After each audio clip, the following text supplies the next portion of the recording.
Hofer towards center. Edman on the run, still going at the wall. He's got it and slams into the padding. What an incredible catch for Tommy Edman. Tommy Edman making big plays for the Cardinals all season long, and that was in center field. It was at shortstop. It was at second base, probably in one of the corner outfield spots, maybe catcher, who knows.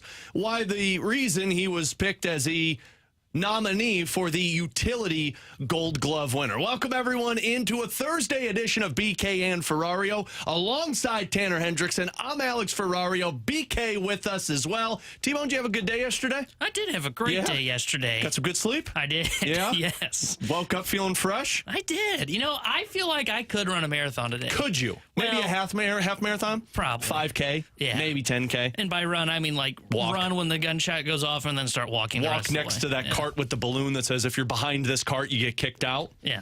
BK, how about you? Oh, yeah. Good night, huh? Good morning.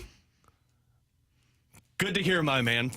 For those that are wondering why there's a cutout of BK not next to us, well, he's running a little behind. He'll be with us shortly, and don't worry, we'll hear the whole story once he gets into studio. But trust me, we found our junk drawer today. Oh, junk drawer. We might have 2 segments worth of junk drawer today. And Joey Vitale's going to be with us, so he'll be able to join in on the fun as well. But let's start with Tommy Edman because the Gold Glove nominees were named yesterday. You've seen the stories by now. Nolan Arenado was not in the top 3, which snaps, 10 straight seasons where he was a Gold Glove nominee, or winning the Gold Glove, I should say. Paul Goldschmidt does not get a nomination as he's not in the top 3 of first baseman, but yet Carlos Santana somehow is. And the only guy was Tommy Edman as the utility. And, of course, the Cardinals had that last season with Brendan Donovan winning the Gold Glove as the utility player. And Tommy Edman gets this now. Look, the biggest nugget, which it sounds like Captain Obvious here, T-Bone, it was a reminder that if the Cardinals want to be successful next season, it's going to start on defense. And if you only have one guy who's a utility nominee, which is a good award to be up for, especially Tommy Edman for how much you needed that. But if that's your only guy that's in the conversation for Gold Gloves or even winning Gold Gloves, you've got a problem with your team. And that's not how the Cardinals frame their roster. Yeah, the Cardinals are a team that is should always be kind of defense oriented. And by that, I mean, they need to have like 3 guys up for a Gold Glove typically.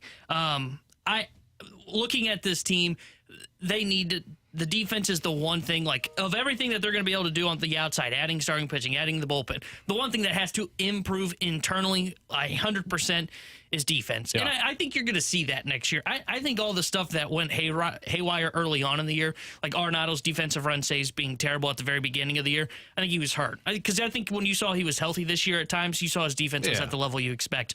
I think the numbers are never too kind to Paul Goldschmidt. I don't think he had a bad defensive year, honestly. They must not do well for first baseman if Carlos Santana's up for that award. This is why I hate Gold Gloves, just so we're clear. Good to know. Marcell Ozuna, who climbed a wall, won a Gold Glove. Remember that, folks. Yeah. But I think this is the one thing that you can just definitely say, internally, what has to be better for the St. Louis Cardinals? The defense needs to take this next step next year. It needs to get back to the level it had been in the previous years, because when they weren't good defensively, and it's not the one reason that they missed the playoffs, there was a lot. It weighs a lot on this pitching staff. And even though they are going to go get swing and miss this offseason, or they should be getting swing and miss this offseason, takes a little bit of that away from the defense. You're seeing it in the playoffs, man.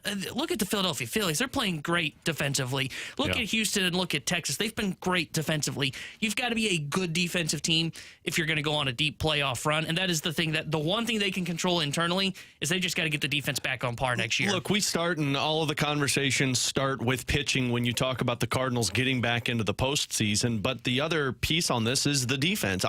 Frankly, every season with this roster in place, the Cardinals should have 3 guys, at minimum, 3 guys up for a Gold Glove award. It's Nolan Arenado, it's Paul Goldschmidt, and it's one of Tommy Edman or Brendan Donovan as that utility guy. And then if you want to toss in Mason Wynn, great, that conversation can be had. The other area for this, too, is the Cardinals need somebody to step up as the outfield Gold Glove. And I don't know if that means Tommy Edman becomes this for the team because, look, you get a utility. He won it at shortstop, correct? Yes. Or he was a nominee for it. No, he won it at shortstop.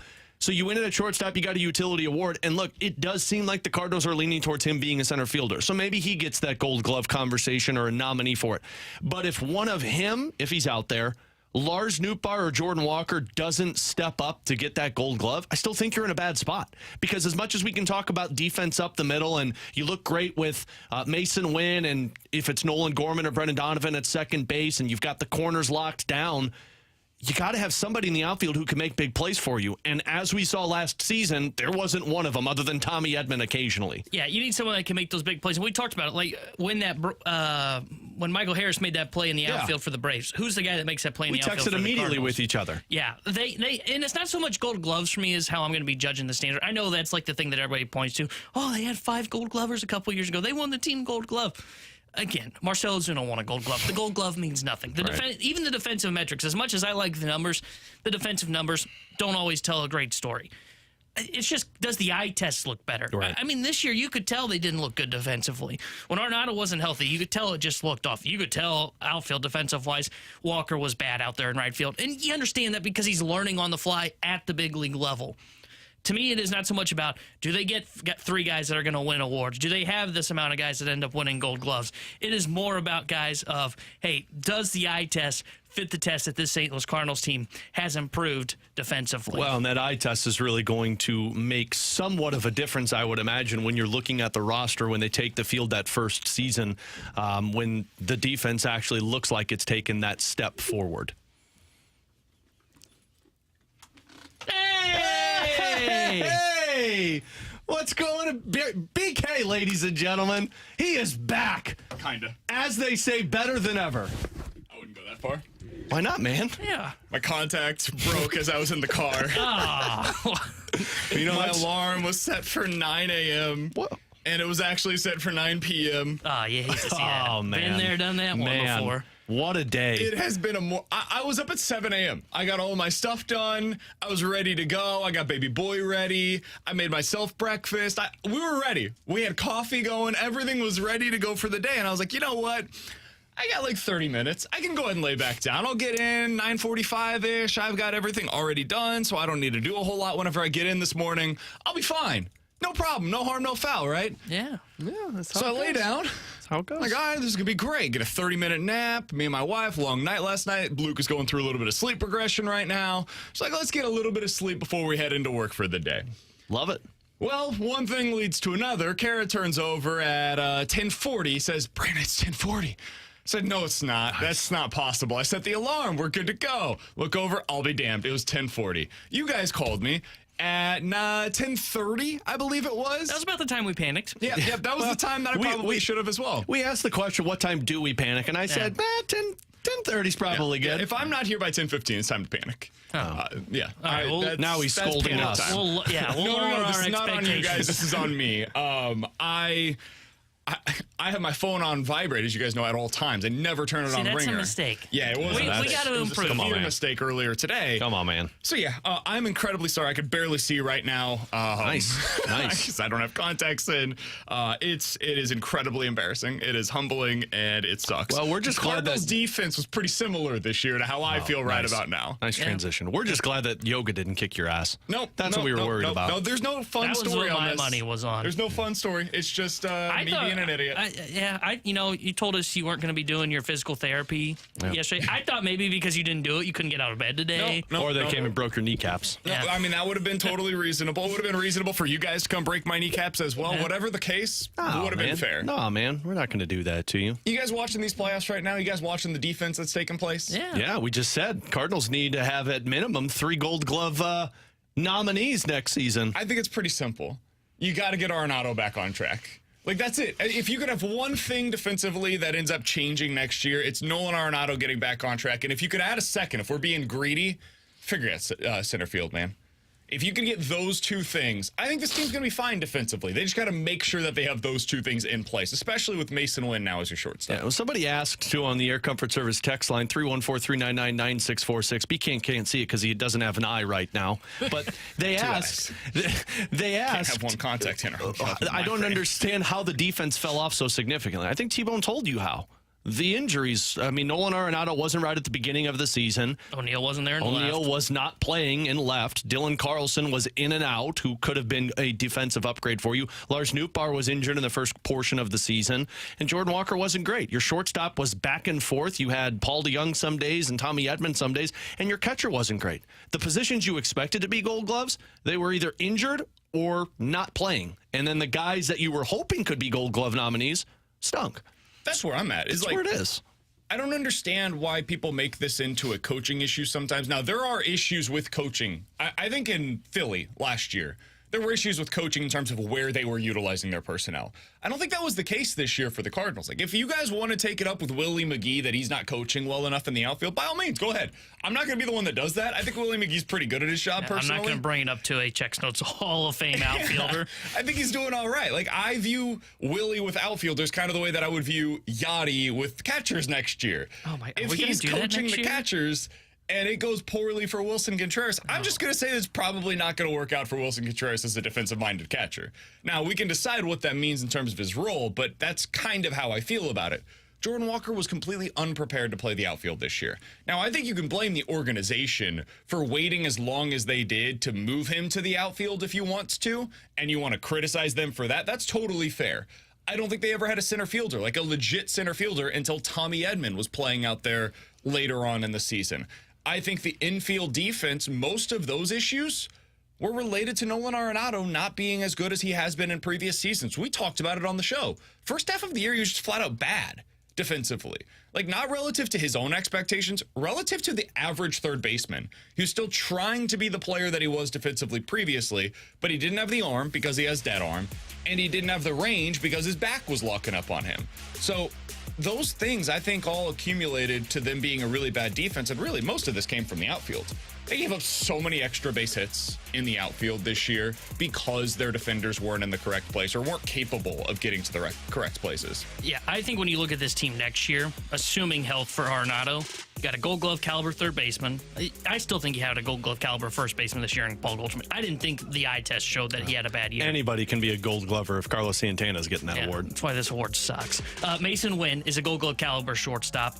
I know people don't like Gorman at second base, but he's average at second base. So, like, if you have one average spot in the infield, you're set. Defensively, Lars Nootbaar, I think he could probably be a Gold Glover in a corner, and I expect he's probably going to be in right field next year. I don't know what left's going to be, but if Edmonton, or excuse me, he'll be in left field next year. Yeah, Walker in Walker's right field. If Walker just gets to average, you've got a good spot there. And then, as you saw, though I question Tommy Edman's arm in center field, and that's part of the reason I wouldn't want him starting every day in center field, I know that guy's going to close the gap and catch a bunch of balls that, as you saw this year, the Cardinals outfield could not. Do you guys want to talk about NFL quick hitters yet next, or do you want to talk about who's going to start in net? It's a dealer's choice. This is on me. Well, let's rephrase the way that we talk about who's going to start net. We can talk about Alex being right. Yeah. Nailed Or I'd rather do quick hitters then.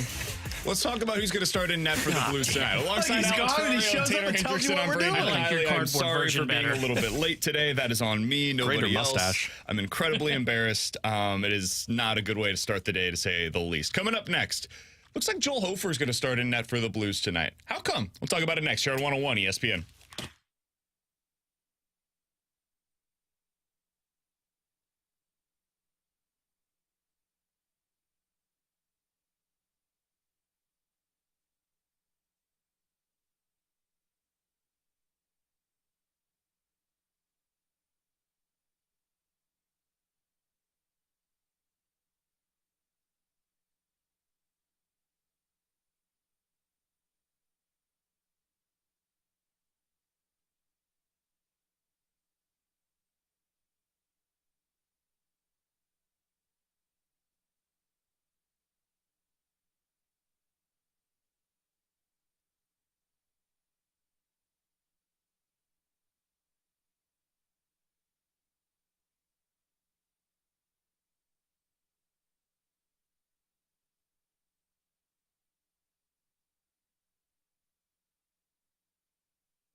He's Alex Ferrario, that's Tanner Hendrickson, and I'm Brandon Kiley. You've got BK and Ferrario here on 101 ESPN. It's good to be back together with the boys. Oh, you're back in studio. Here on the show. Gosh. Let's get into the Blues, who are back in action tonight. I can't see our board from here, but I'm pretty sure Alex has pregame coverage for you starting at 6 o'clock. Tanner? Puck drop tonight between the Blues and the Arizona Coyotes coming up at 7.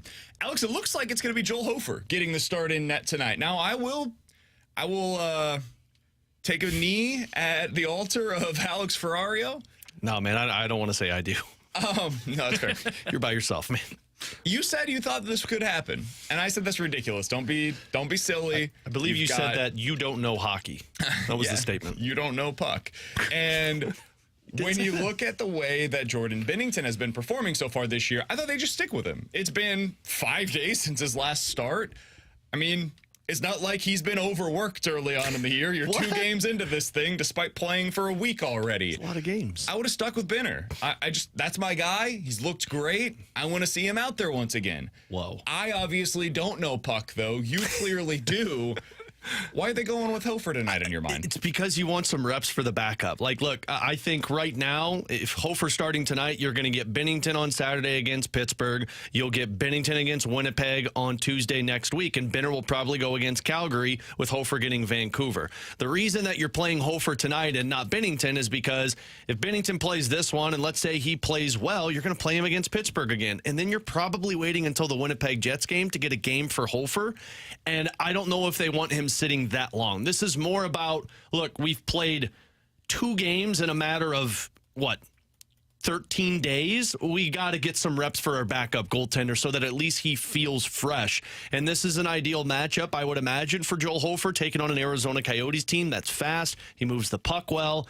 This is more about making sure that Joel Hofer gets his legs underneath him, since he hasn't played since, I got to imagine it was either October 5th or 2nd in one of those preseason games, more than it's about, Binnington needs a day off. Yeah, and I think, too, because this year they want to get more time off for Binnington. They don't want it to be like last year, where it was essentially, you'll see Grice on back-to-backs. You want to get your backup more playing time. And though, it has been 4 days off for the St. Louis Blues, it does kind of make sense to make sure that he gets in, see if he can find a little bit of rhythm, and then maybe, I don't want to say you start alternating games, but maybe you go Binnington 2 games, and then that next game is definitely Hofer, because they don't want it to be like last year, where it was basically riding with Jordan Binnington. I think they want to see if Hofer can take some of that load off of him, so it makes sense to get him in between the pipes tonight. And Berube just said that, too, with the media. He said, we're trying to get him in there. We've had a lot of time off. We want to get him going. We need both goaltenders, and it's a good opportunity for him tonight. I can speak puck, too. You don't know puck either. Hofer only played 1 period against the Chicago Blackhawks. The last time he played a full game was the first game in October of preseason. So that's almost 3 weeks. So I'm not going to make a big deal out of this, because he was either going to start tonight or on Saturday. It was one of those 2 games, so I don't really care which one it was. I'm a little surprised that he's going tonight. I'll be totally honest with you guys, because now, you're going to have a week off between Binnington starts, and this is just a product of the schedule. There's nothing that the Blues can do about it. I hate the way that they schedule this early part of the season. If you can have 5 days off between games early on in October, could we just, ease the schedule in the middle of it when you've got a bunch of back-to-backs, but neither here nor there. I think I would have rather seen Binnington tonight, just because he's been playing so well. I want to ride the hot hand a little bit there. But, hey, Berube certainly knows his team better than we do. I trust that he's got the right gauge on how to go about this stuff. And, Pittsburgh's got some pretty good goal scorers, from what I understand. So maybe you just said, hey, between Arizona and Pittsburgh, who do we need Binnington in net for more? Maybe I said, hey, Pittsburgh's the one that we think we need for him. So I get it to a degree. I'm just a little surprised by it this early on in the season. Not a huge deal one way or the other. No, it really isn't. You could have gone either way with this one. I just really think you want to make sure Joel Hofer's fresh, because you figure he's playing another game next week with a set of back-to-backs. And then if you look at the month of November, they've got 3 sets of back-to-backs and 3 games in 4 days a couple of times. So Hofer's going to be playing a lot more, probably once a week, I would imagine. And that's why you want to make sure he's good to go, rather than he's off for 3.5 weeks. He plays on Saturday. He looks awful on Saturday. And then the confidence is at an all-time low. And it is probably worth noting. Now, this is a small piece of the puzzle, but kind of like in baseball, where you look at what the teams have done against a specific pitcher in previous years. Binner didn't exactly have great games last season against Arizona. Against Arizona, he allowed 5 goals and he allowed 6 goals, and those came on 55 shots in total. So 55 shots, 11 goals against. It's certainly not what you want by your starting goalie. So maybe they're saying, hey, struggled against this team a little bit last year. Maybe they've got a little something on him, and let's go to the backup to get him going. Like nothing more, nothing less. Yeah. That's kind of where you're at with it. We'll ask this of Joey Vitale coming up next. What does he make of the decision to go with Joel Hofer? What does he want to see from Joel Hofer tonight? It's the beginning of the season, his first year as a legit backup goalie in the NHL. We'll talk to Joe about that and how they get this power play going. That's coming up next year on 101 ESPN.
Taylor Hendrickson here with a Sports Center update room by Johnny Londoff Chevrolet and Johnny Londoff Autoplex. The Blues back in action tonight as they take on the Arizona Coyotes. We'll have pregame coverage with Alex Ferrario and Joey Vitale starting at 6, and then Joey will join Chris Kerber for puck drop at 7. The Sports Center update is driven by Johnny Londoff. Find your road shop 24/7 at londoff.com, londonfautoplex.com. Are you kidding me?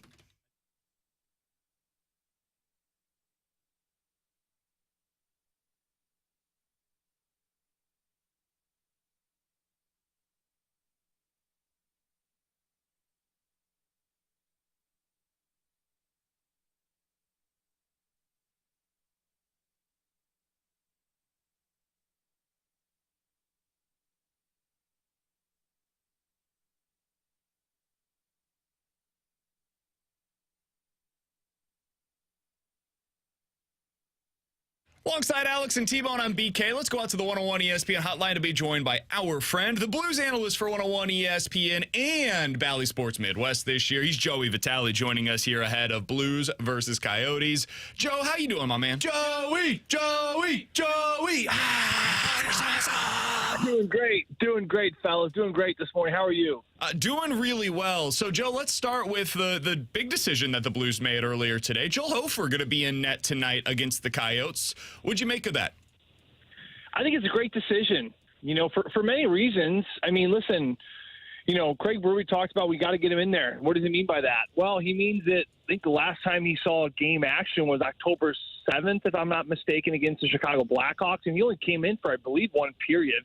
And he didn't face a lot of shots. I think he only faced maybe 2 or 3 shots in that final period against the Chicago Blackhawks. So if you look at using a backup in a traditional sense of where you want to use them in a back-to-back situation and kind of only that, well, if you play October 7th for one period and you look at the first back-to-back situation where you're going to lean on a backup, that would be the Calgary van, and that doesn't happen until next week. And, guys, it's almost 3 weeks. If you were to wait for that first back-to-back, almost 3 weeks would have gone by between when Joel Hofer played that period against the Blackhawks and ultimately either against the Calgary Flames or the Vancouver Canucks. So Craig Berube looked at the schedule. It is what it is. It always starts out relatively slow for St. Louis with these big gaps like we just saw.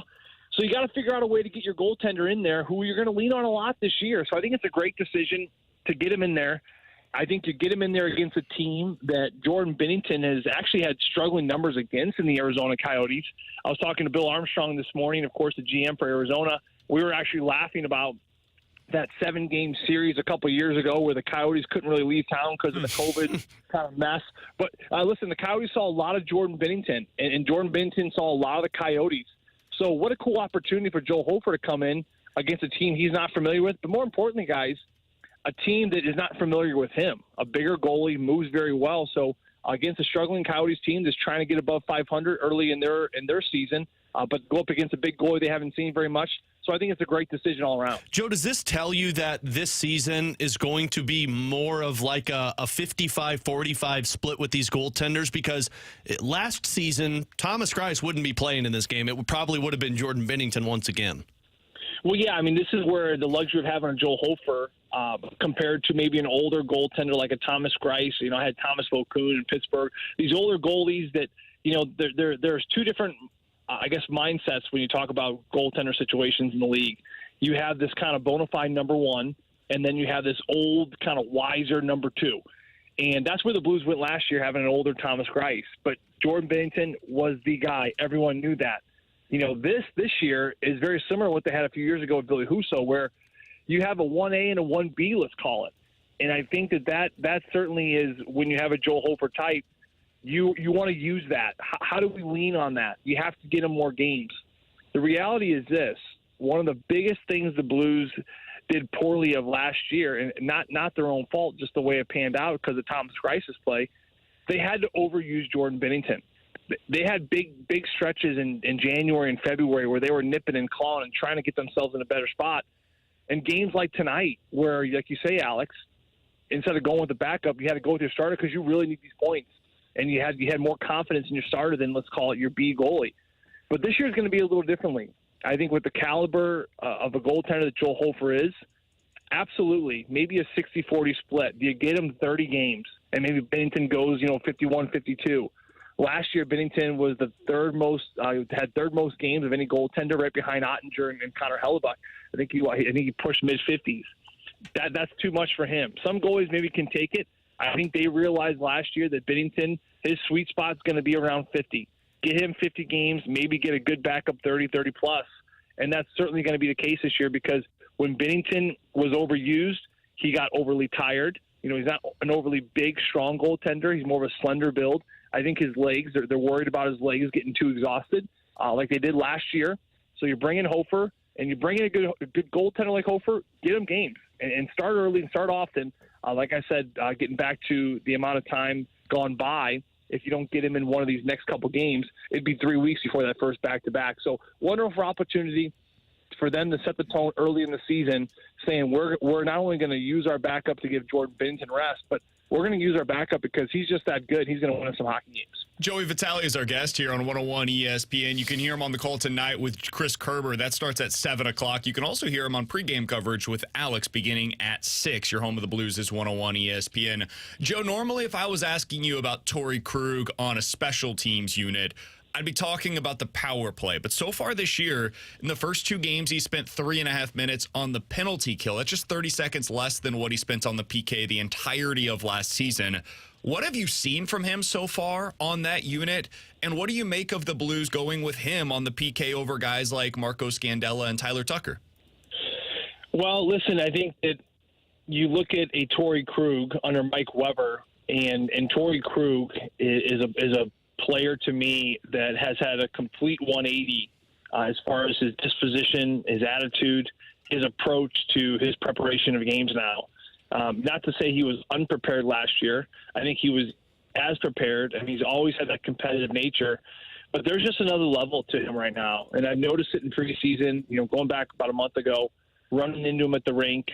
He's one of those players that he's so good about just, small talking and making light of a joke or just something to kind of throw me off a little bit. And it's just been very businesslike for him. I mean, it's been so businesslike where he almost looks to me like he's a rookie and he's trying to make this team and he's trying to sustain himself for a long time in the NHL and he's looking for a contract. You would never think that this guy has the comfort cushion of a long-term deal like he's currently in right now. You just wouldn't think it, based off of how he has been presenting himself and the approach he's had to every single game and just his overall serious business-like attitude.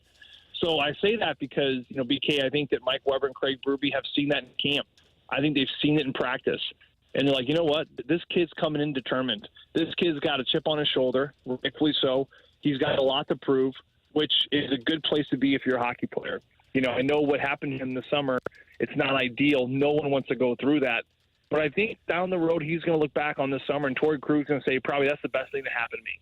Because at the end of the day, you realize you're not as safe as you think you are, even though you do get a long-term deal. And you realize every year you still have a lot to prove. It's the greatest league in the world, and you can never, ever get comfortable. And that's the worst place you can be. And I think it was a bit of a shot to him this summer. But with that being said, I think he's looking at this thing now as a positive. This has really got him going in the right direction. And I think Mike Weber has seen that. And they've seen the competitiveness. They've seen his giddy-up. And they're like, you know what? Let's use him on the PK. He's closing plays quickly. He's ending plays. He's making that good first pass. He's terrific as far as clearing pucks. Ever watch him play a game? Yeah. Whenever he has to make it clear where the puck is on the end wall, much like Alex Pietrangelo was so good at, he can pick that puck off the end, that yellow dasher, better than anyone on this team. And he can get a good 200-foot clear aerial over everyone's head. So with those intangibles, along with the attitude, to me, it's a no-brainer why you want to use them not only on 5-on-5 power play, but certainly on the penalty kill as well. Joe, final one from me. Does this feel like an opportunity for the offense to kind of have a coming-out party? Because it's an Arizona Coyotes team, although good on the offensive side. Defensively, they've allowed, I think it's an average about 33 shots per game, and their power play, or their penalty kill, I should say, is third worst in the NHL. Well, this is going to be a good test for them, Alex, because I said this the other day. I believe I was talking to Randy about it. This is going to be a test because tonight you're going to have the opportunity to get off the game plan a little bit. Based off of how you've grabbed 3 out of the first 4 points, playing that hard, just stifling defensive style, this is a game, if you're a player, you're playing the Coyotes, a team struggling, a team in between, a team retooling just like you, do you get off the page? Do you get away from what's made you so successful up to this point in the season And do you think goals? Do you think points? Do you think offense? It's got to be. This is going to be the biggest test of their year because can they stay disciplined with how they've won and achieved points so far early in the season? Because, like you said, this is a game where you might think points. You may think goals. If I'm Braden Shen, I haven't got a goal in the year yet, and maybe it's tonight. If you're Robert Thomas, I want to get on the board, right? You got to be careful. As much as you want to be greedy and you got to let these players play offense, if you play a certain way and you forget about defense, this can turn into a track meet. And I'd say one thing, the Arizona Coyotes can hurt you in transition. They can hurt you when coming into the zone, 3-on-2s, 2-on-1s, if you get to find that sloppy game like they did in stretches last year. I said it from the beginning, I mean it. This team, they know how to have success. They know the formula. It has to be hard defensively. It's got to be exactly what we've seen in the first two games. The big question mark is, do they have the leadership? Do they have the veterans to keep everyone accountable to do it night in and night out? That's going to be the biggest challenge because you look around the league and you're going to see the Edmonton Oilers beating up on the Nashville Predators 6-2 or whatever that game was, and you're looking at the Colorado Avalanche, blowing out the Seattle Kraken. You're starting to see that, and it's going to be very important for this team to stay disciplined. Is that this is their formula, and their formula is going to be winning a lot of low-scoring games, and the leadership and especially the offensive guys have to be okay with that. They just have to. Joey Vitale, you'll hear him on the call tonight with Chris Kerber. You'll also hear him on the pregame coverage for Blues versus Coyotes. That begins at 6 o'clock with Joe and Alex. Joe, we appreciate the time as always, man. Enjoy the game tonight. We'll talk with you again soon. It sounds good, but you guys have a great week. Absolutely. Joey Vitale joining us as he does each and every Thursday here on BK and Ferrario. Always appreciate his time. Alex, I really find it interesting that they're going with Torrey Krug on the penalty kill this year. Yeah. I'm not suggesting that it's a bad decision. So far, the PK has been really good, and Torrey Krug's been a big piece of that. But if you had told me before the season, hey, which defensemen are going to be involved with the PK out of the top 6 that they have available, I think Torrey Krug would have been the last choice that I had thrown into the nomination. Like, he would have been, for me, the longest odds of getting significant playing time on the penalty kill this year. And now he's one of the top 4 guys. And I think it makes sense that he is. First of all, he's being paid like somebody who plays in all scenarios, and so he should play in all scenarios. And the thing about it is he's not bad or ever been a liability on the penalty kill. He's frankly what people have been asking so much for from defensemen in terms of being physical. Like, Torrey Krug is that guy. His biggest issue is being 5'9" and 194 pounds. But here's the thing. Man on man, that's a lot more difficult to play as a defenseman of his size. Zone, it works a lot easier in terms of all you're doing is protecting your spot. You don't have to out-muscle the individual. You've got to make sure your stick's in the right place. And the thing about Torrey Krug is he's always been good at that. But it's not something he's ever been asked to do. No, like, because in his they've never needed him to. He's averaged 18 seconds per game on the penalty kill. He's played in 700 career games. He's averaging 18 seconds per game. Like, this is not something that, whether it was the Bruins or here in St. Louis previously, they've asked him to be a part of. And now we're seeing, okay, he's capable of this. I do find it interesting that he's the guy that's getting those opportunities. Like, I understand he's been paid this way, Alex, but I thought one of the reasons why you keep Marco Scandella is because of his ability to help you on the penalty kill. One of the reasons why you want Tyler Tucker in the lineup is because of his ability to potentially help you on the penalty kill. Now, maybe this is just as simple as, hey, Krug's been around. He knows what we're asking from him on the penalty kill, and we want Tyler Tucker to kind of just get comfortable being in the lineup on a night-to-night basis without having too many responsibilities. But it's something that has surprised me, and it's also surprised me how well he's done on it so far. Some of this, too, is, I mean, look, he's got 5 blocked shots so far this season. So he's, like, buying into what the team is asking him to do because that's the main emphasis of zone is you're going to have to get in front of pucks, and he's doing that. The thing about this, too, is if he's playing the penalty kill, you've got 6 defensemen who can play penalty kill for you. Now, you probably use Tyler Tucker at the minimum just because, he's playing on his offside, they're playing on the right side, and you're still trying to just get him accustomed to 5-on-5 play for a full season. But if you've got 5 other guys that you could throw out there with Torrey Krug, like the number 1 penalty kill unit's going to be Parayko and Leddy or Parayko and Scandella. But then if you've got Falk and Krug who are familiar with each other, you could throw them out there and then add in that 5th guy. It's how you keep everybody fresh, especially if you're taking 4 or 5 penalties in one game. Yeah, so far, Parayko leads the team in defenseman minutes there, and Krug is getting like the third or fourth most ice time so far on the PK. It'll be interesting to see if that is a trend that continues as we get deeper on into the season. With Alex Ferrario and Taylor Hendrickson, I'm Brandon Kiley. Coming up next, 314-399-9646 is the Air Comfort Service text line for questions and answers here on 101 ESPN.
Alongside Alex and T-Bone on BK, 314-399-9646 is the Air Comfort Service text line for questions and answers. Let's start with this from the 314. Guys, I saw the news that Ryan Wingo has officially moved up his commitment date. He's going to be committing somewhere next week. It sounds like that is going to be Missouri.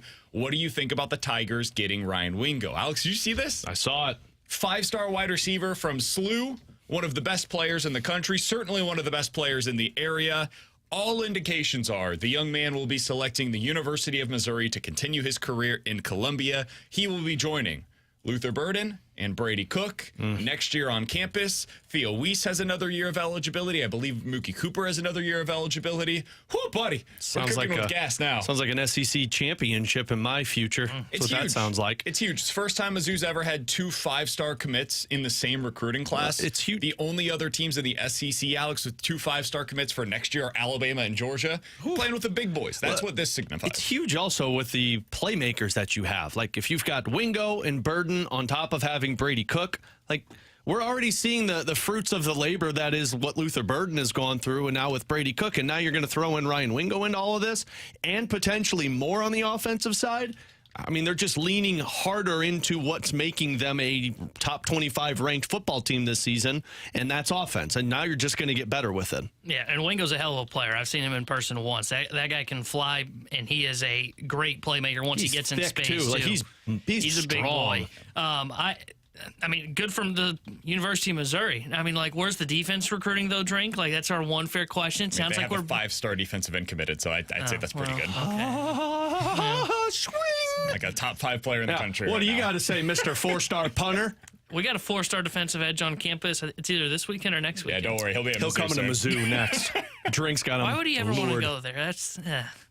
Dollar bill, y'all. He ain't wrong. All right, 314-399-9646 is the Air Comfort Service text line from the 314. Guys, who would say no in this hypothetical trade scenario? Tyler O'Neill, the other and then team, in parentheses, and other stuff. For Shane Bieber, Cleveland has young starting pitchers. They need help with the hitting side of things. Bieber has 1 year before free agency. Value is probably pretty low right now off of a down season. Could be a really solid number 2 or 3 starter instead of overpaying for Sonny Gray. Listen to what you just said. A solid 2 or 3 starter for a guy who didn't play last season. Cleveland doesn't want any of that. So, no, it's not happening. I think Cleveland's one that says no. The best you're going to get for Do you guys Tyler have O'Neill. interest in Shane Bieber? No. I think there are, because that's where I was kind of coming out on. There are this. bigger fish out there that can be the type of pitcher you're wanting from Shane Bieber. Yeah. I would be okay with Bieber if he is the 3rd pitcher that you add. Because now you've got serious upside that's baked into the projection. It's a 1-year contract, and you hope that maybe he's able to reclaim some of what he used to be. But in a worst-case scenario, like he's a really solid number 3 or 4 starter for you. You know, he's going to go out there and eat innings for you the way that he has for his entire career, so long as he's healthy. So I don't mind the addition. I don't know how to value him, though. Like, would you give up Alec Burleson for Shane Bieber? I know that sounds crazy because we've got this idea of what Shane Bieber is in our minds, but he's on a 1-year deal worth roughly $12 million is the projection for him in arbitration. Is that something you would consider if you were the Cardinals? No. I mean, he's got too much control. I'm not giving up that much control on Burleson for Shane Bieber. And a guy that was hurt this past year, too. I don't really know what you give up if you're the Cardinals. Like O'Neill, like in theory, makes sense that the Cardinals would give up, but Cleveland's not going to take him. Would they be willing to listen to, like, putting Carlson in the package? Like, I don't see a role for Carlson on this team. Problem is he's not really what they need. The Guardians have a lot of guys kind of similar to Carlson. I don't really know. Like, would you consider trading Sajaci for him? I would think that you could put Sajaci in more of a package and get something better. I think Sajaci and Burleson could get you something better than Shane Bieber that has more years of control. Yeah. I don't think Tyler O'Neill's a crazy ask. I think that might actually be the move. I don't think Cleveland wants that. Yeah. Why would you give up a guy who can benefit you 1 year for a guy who's not even going to be a part of your team? Because O'Neill might be exactly what they're looking for. Like, you're betting on upside there, and they have a lot of pitching. It's kind of the opposite of what we're talking about for the Cardinals, where they have a ton of position players, and they need the pitching side of things. Listen, man, if you're a different team, you can convince yourself of what Tyler O'Neill can be in a contract year. I think the best you're going to get for Tyler O'Neill is a AA or AAA arm. Yeah. I think that's the best you're going to get for him. I think you're probably right, but he's the kind of guy that I would be interested in here. So JC would be Like, if you could do Sajacy and McGreevy for a guy like Shane Bieber, I could think about that. I think I'd scour the market to see what I could get for JC, but if it's not what I feel like I need, which is somebody who can be like a 1, 2, or a 3, which I know JC's not getting a 1 or a 2, but that's when I'd look towards the Donovan side of it. That if I'm going to get a better return for Donovan, then JC's going to be my fill-in for a Donovan. It is an interesting thought, though. Like, instead of going out and spending $10 million on one of the guys that we've talked about in free agency, do you just send one of these guys that we're referencing here, Carlson, Burleson, Sajacy, that level of player, kind of the ancillary position pieces? Do you send one of those guys somewhere else for maybe an expiring deal or somebody that has a little bit of upside? The problem with Bieber, because like an expiring deal, a guy that has swing and miss, like I could totally see where they do that and try that. Problem with Bieber, like the swing and miss stuff is continuing to trend downward. I mean, his strikeout per 9 this year was 7.5, lowest Well, what in if his you career. add Dylan Cease, Sonny Gray, and Shane Bieber? I don't think you should be looking for another contact pitcher, is what I would say. I think you need guys that have swing and miss. And I'm very fearful, like, sure, he profiles high and maybe the swing and miss comes back, but I am kind of worried that it doesn't. And then I give up some decent pieces to go get a rental. And I don't want to do that. And, like, I think there's better options right now that you could just sign for $10 million. Like I would have more interest in a Paxton over a. Never pitches though, man. I mean, Shane Bieber's been dealing with injuries this year, and he's been hurt prior. 2021, he dealt with injuries as well. Shane Bieber, though, if you look at the innings, like what he did last year would be almost a career high for James Paxton.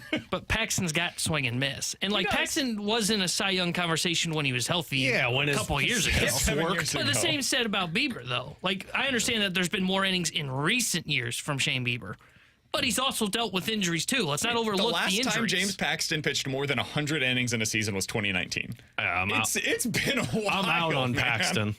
He pitched 96 innings this year, and that was by far the best season that he's had since 2019. 20, 21, 22, he pitched a total of 23 innings. Like, I like James Paxton as well. The idea of counting on James Paxton for anything meaningful next year is a pretty scary proposition. Because, like, the expectation should probably be 10 to 15 starts. He's like the dude that at the end of the offseason when spring training's coming and nobody assigned him, he'd be the guy that would be like, hey, you interested in over here because you got an opportunity to win a rotation job. 314-399-9646 is the Air Comfort Service text line from the 618. Guys, with all due respect, I think you're talking crazy pills right now. True. The Cardinals are absolutely not going to add 3 top-line starting pitchers. I agree, and that's why I think that Bieber's interesting is because right now he's not a top-line starting pitcher.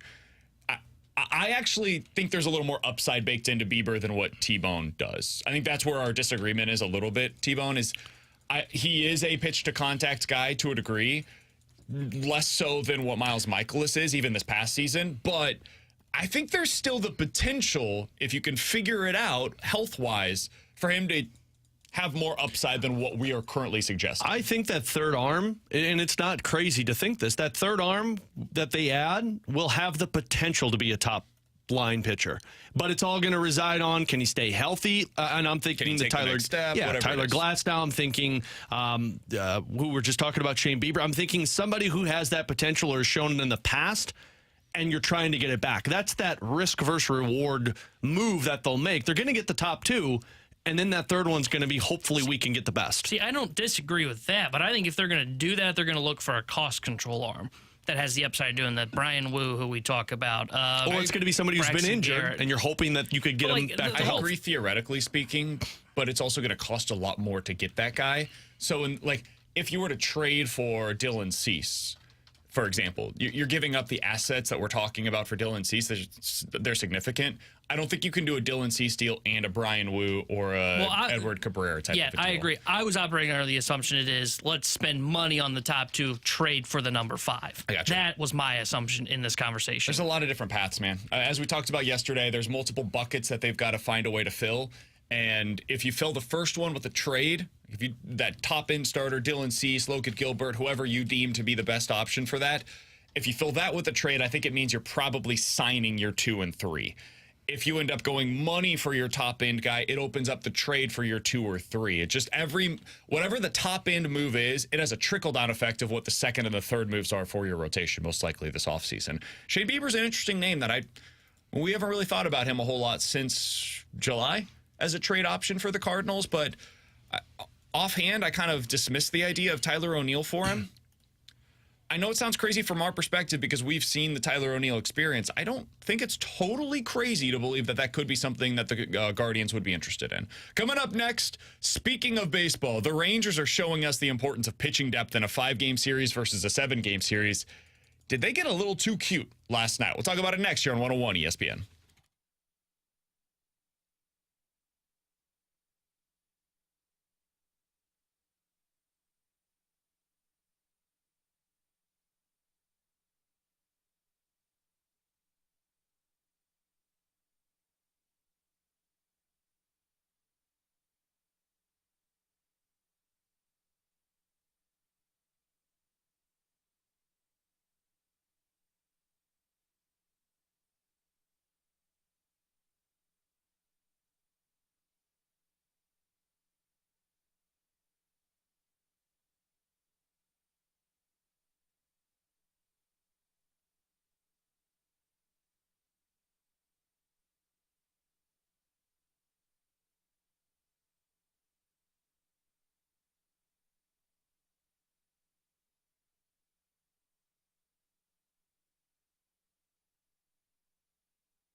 His 1-2 pitch. Ground ball left side. Pena's got it to second, one out to first. There's two. And the Astros come to Arlington and take game 3. Back on the road and back in the win column. Alongside Alex and T-Bone on BK, you got BK and Ferrario here on 101 ESPN. That's what it sounded like last night as the Rangers end up losing for the first time in this postseason. The Houston Astros go into Dallas and beat the Rangers. And Alex, I think we saw for the first time some potential cracks in what the Rangers are as a team. And I think those cracks are starting to show because of the lengthy series in a 7-game series against a team like the Astros, as opposed to what they've been able to do so far in the short series in the wild card round against Tampa and then in the DS against the Baltimore Orioles. They've basically been able to start Eovaldi or Montgomery in every game but one so far this postseason. And when you've got those guys on the mound, man, your team looks really good. They get deep into games. You don't have to show the underbelly of your bullpen. Your offense is able to get a lead early and then you hold it late. Everything about the playoff formula kind of falls into place when Eovaldi or Montgomery is on the mound. Here's the problem. In a 7-game series, you can't start those guys every game. In fact, there's going to be 2 games kind of here in the middle of this series where Houston is going to have a decided advantage when it comes to the pitching matchup between the two teams.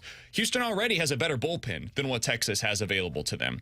Now you go into the next game, Houston's going to have Urquidy on the mound, and he's at least postseason experience-wise better than what the Rangers have available to them. It sounds like they're going to go Andrew Heaney. Now, yesterday, I think they made an emotional decision. T-Bone, we talked about it on the show.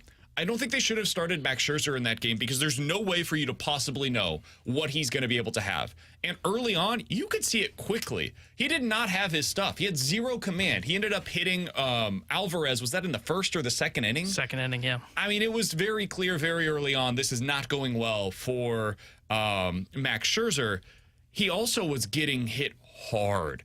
It's like 101 miles per hour was the average exit velo off of him in the first 3 innings of that game. I think the series flipped last night. And I think the reason why it flipped is because of the lack of the depth of pitching from the Rangers.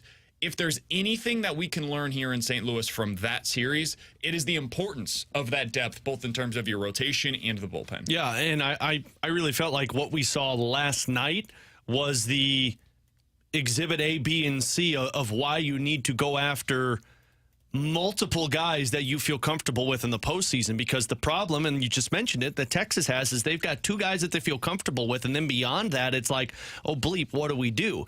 And the bullpen looks shaky. And, I mean, I know T-Bone has talked so much about how the importance of a bullpen, specifically, like I look at the Philadelphia Phillies and what they've done in this postseason. Like, when you don't have Nola and Wheeler, you're able to utilize your bullpen and give them a full game that can get you through Ranger it. Suarez has been really good so Exactly. far. So that's why, like, when I look at the framework of a Cardinals roster and what we've been talking about, a Nola, a Sonny Gray, and a Miles Michaelis, those are 3 guys that in a 7-game series I feel comfortable with.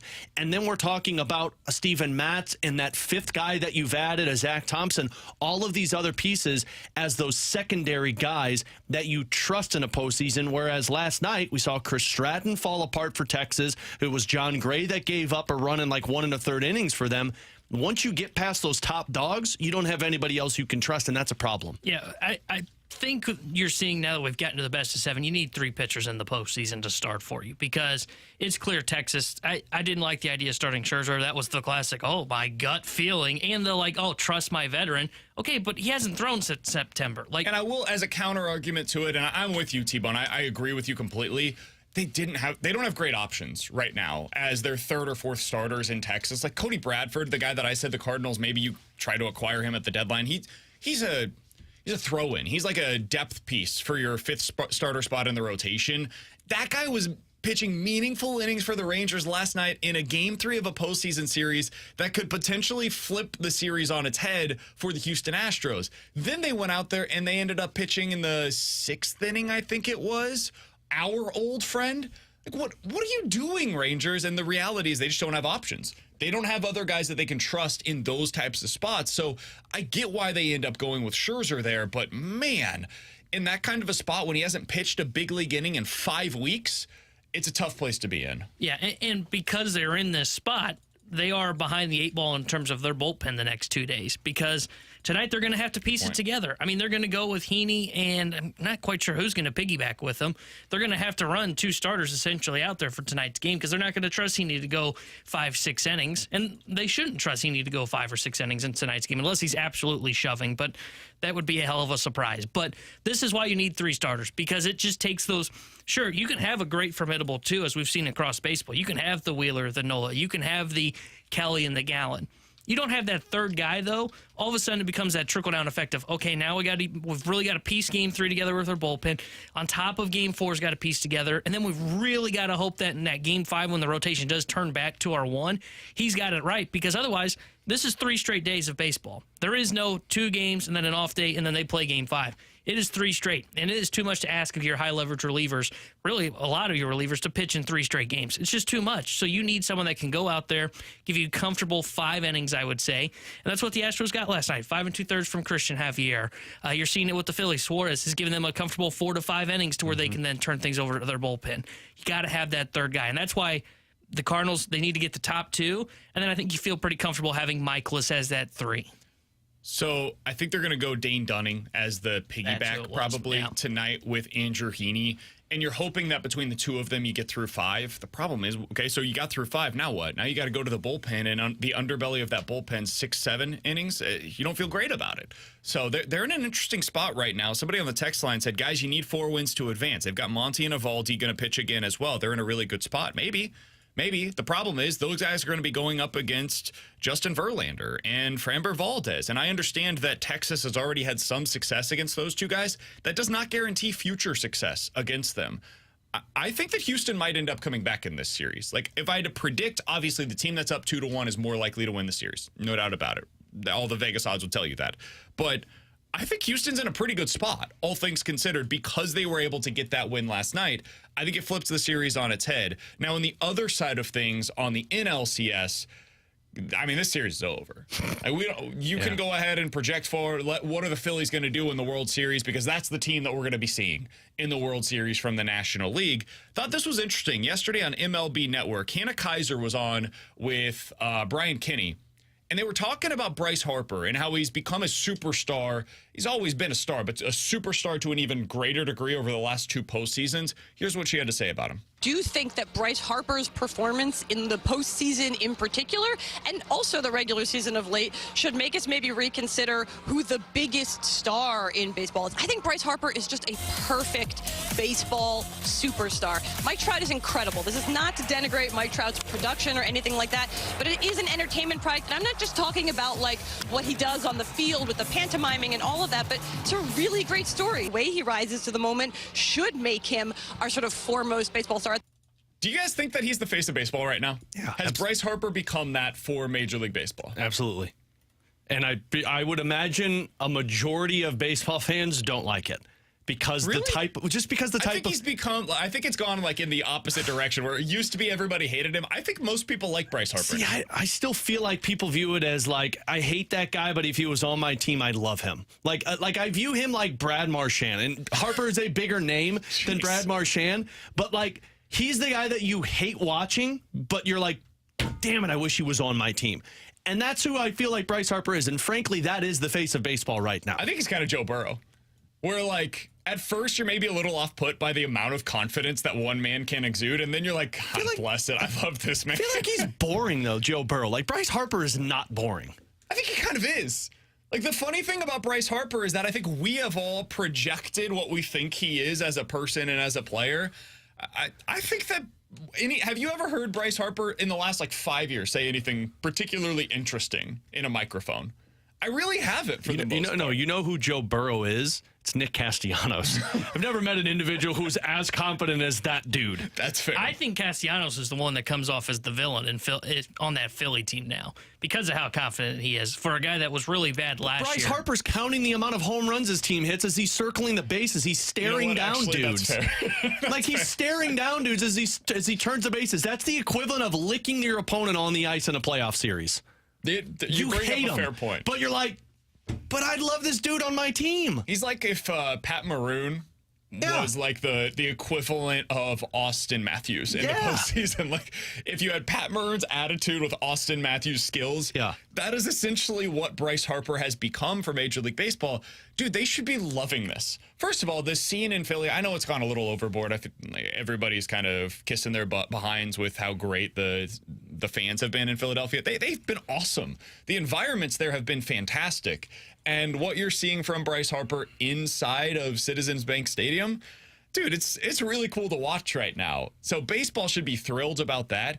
This is what he was expected to be From the moment when he was 16 years old and we heard about him winning home run derbies in Major League parks, to him going to junior college to be able to be eligible for the Major League Baseball draft earlier than what anybody normally should be. Cardinals said, no, no, no, no. Everything about him has lived up to expectations thus far. And now, maybe the best part about it, he's doing it in the playoffs. That's the one piece to the puzzle that prior to the last couple of years wasn't really there for Harper. He didn't have that big-time playoff success. Now he's having it. And he's going to be the driving force, or at least one of the driving forces, between the Phillies getting to back-to-back World Series championships. That's amazing. And that's the thing that's really kind of put a damper on the case of a Mike Trout or a Shohei Ohtani. Yeah. Hey, man, You got look, no postseason. he is a two-way superstar, Shohei Ohtani is, but he hasn't been in the postseason. And if you're just the casual baseball fan, I'm sure you've heard of Ohtani, but you don't know him as well. You probably know Harper now because he's not pitching in October. And if he's not pitching in October, you're not staying up late when he's on the West Coast. You're just not. A casual baseball fan's not doing. I'm a huge baseball fan, and I struggle to stay up and watch Shohei Ohtani out in L.A. and wasting away in Los Angeles. But you got Bryce Harper on the East Coast, and he's doing this on the biggest stage. And like you said, he's lived up to everything that could be possible for a guy that was this hyped. Yeah, he's the face of baseball. Yeah. Somebody said, who do you guys see on the cover of games in the Major League commercials in other countries? It's Ohtani. Worldwide, globally, you could maybe make the case. Bryce that it's Harper's Shohei been on the Ohtani. cover of video games, and he's been on commercials, and he's been the face in countries too. Like, I mean, I could do this with every guy who's been on the big stage, but you know where all those commercials come from at this time of the year? Postseason success. You know where Ohtani is not?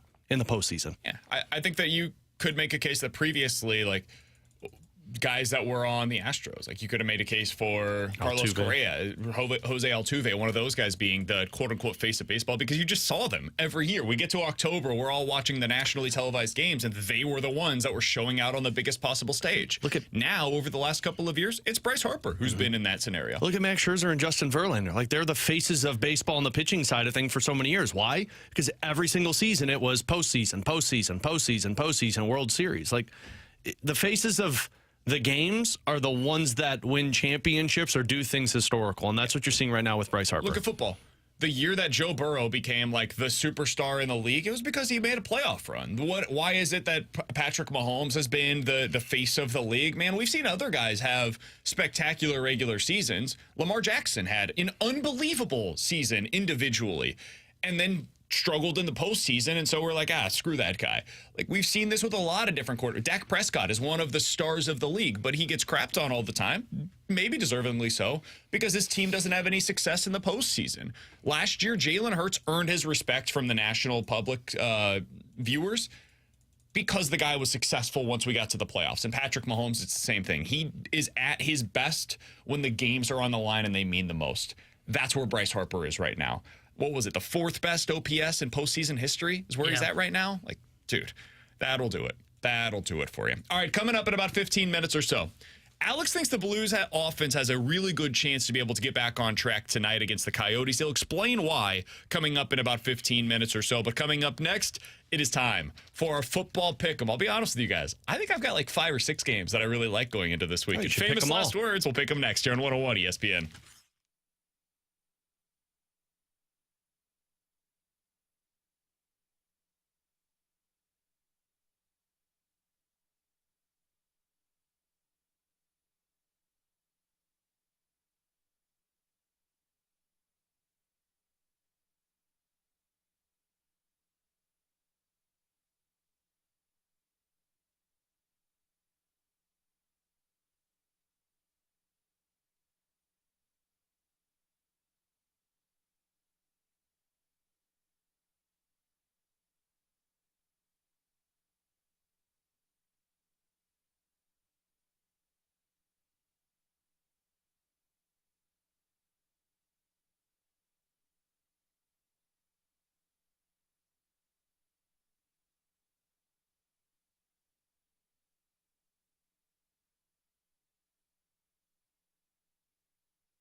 All right, we're 2 weeks into this month's Pick'em.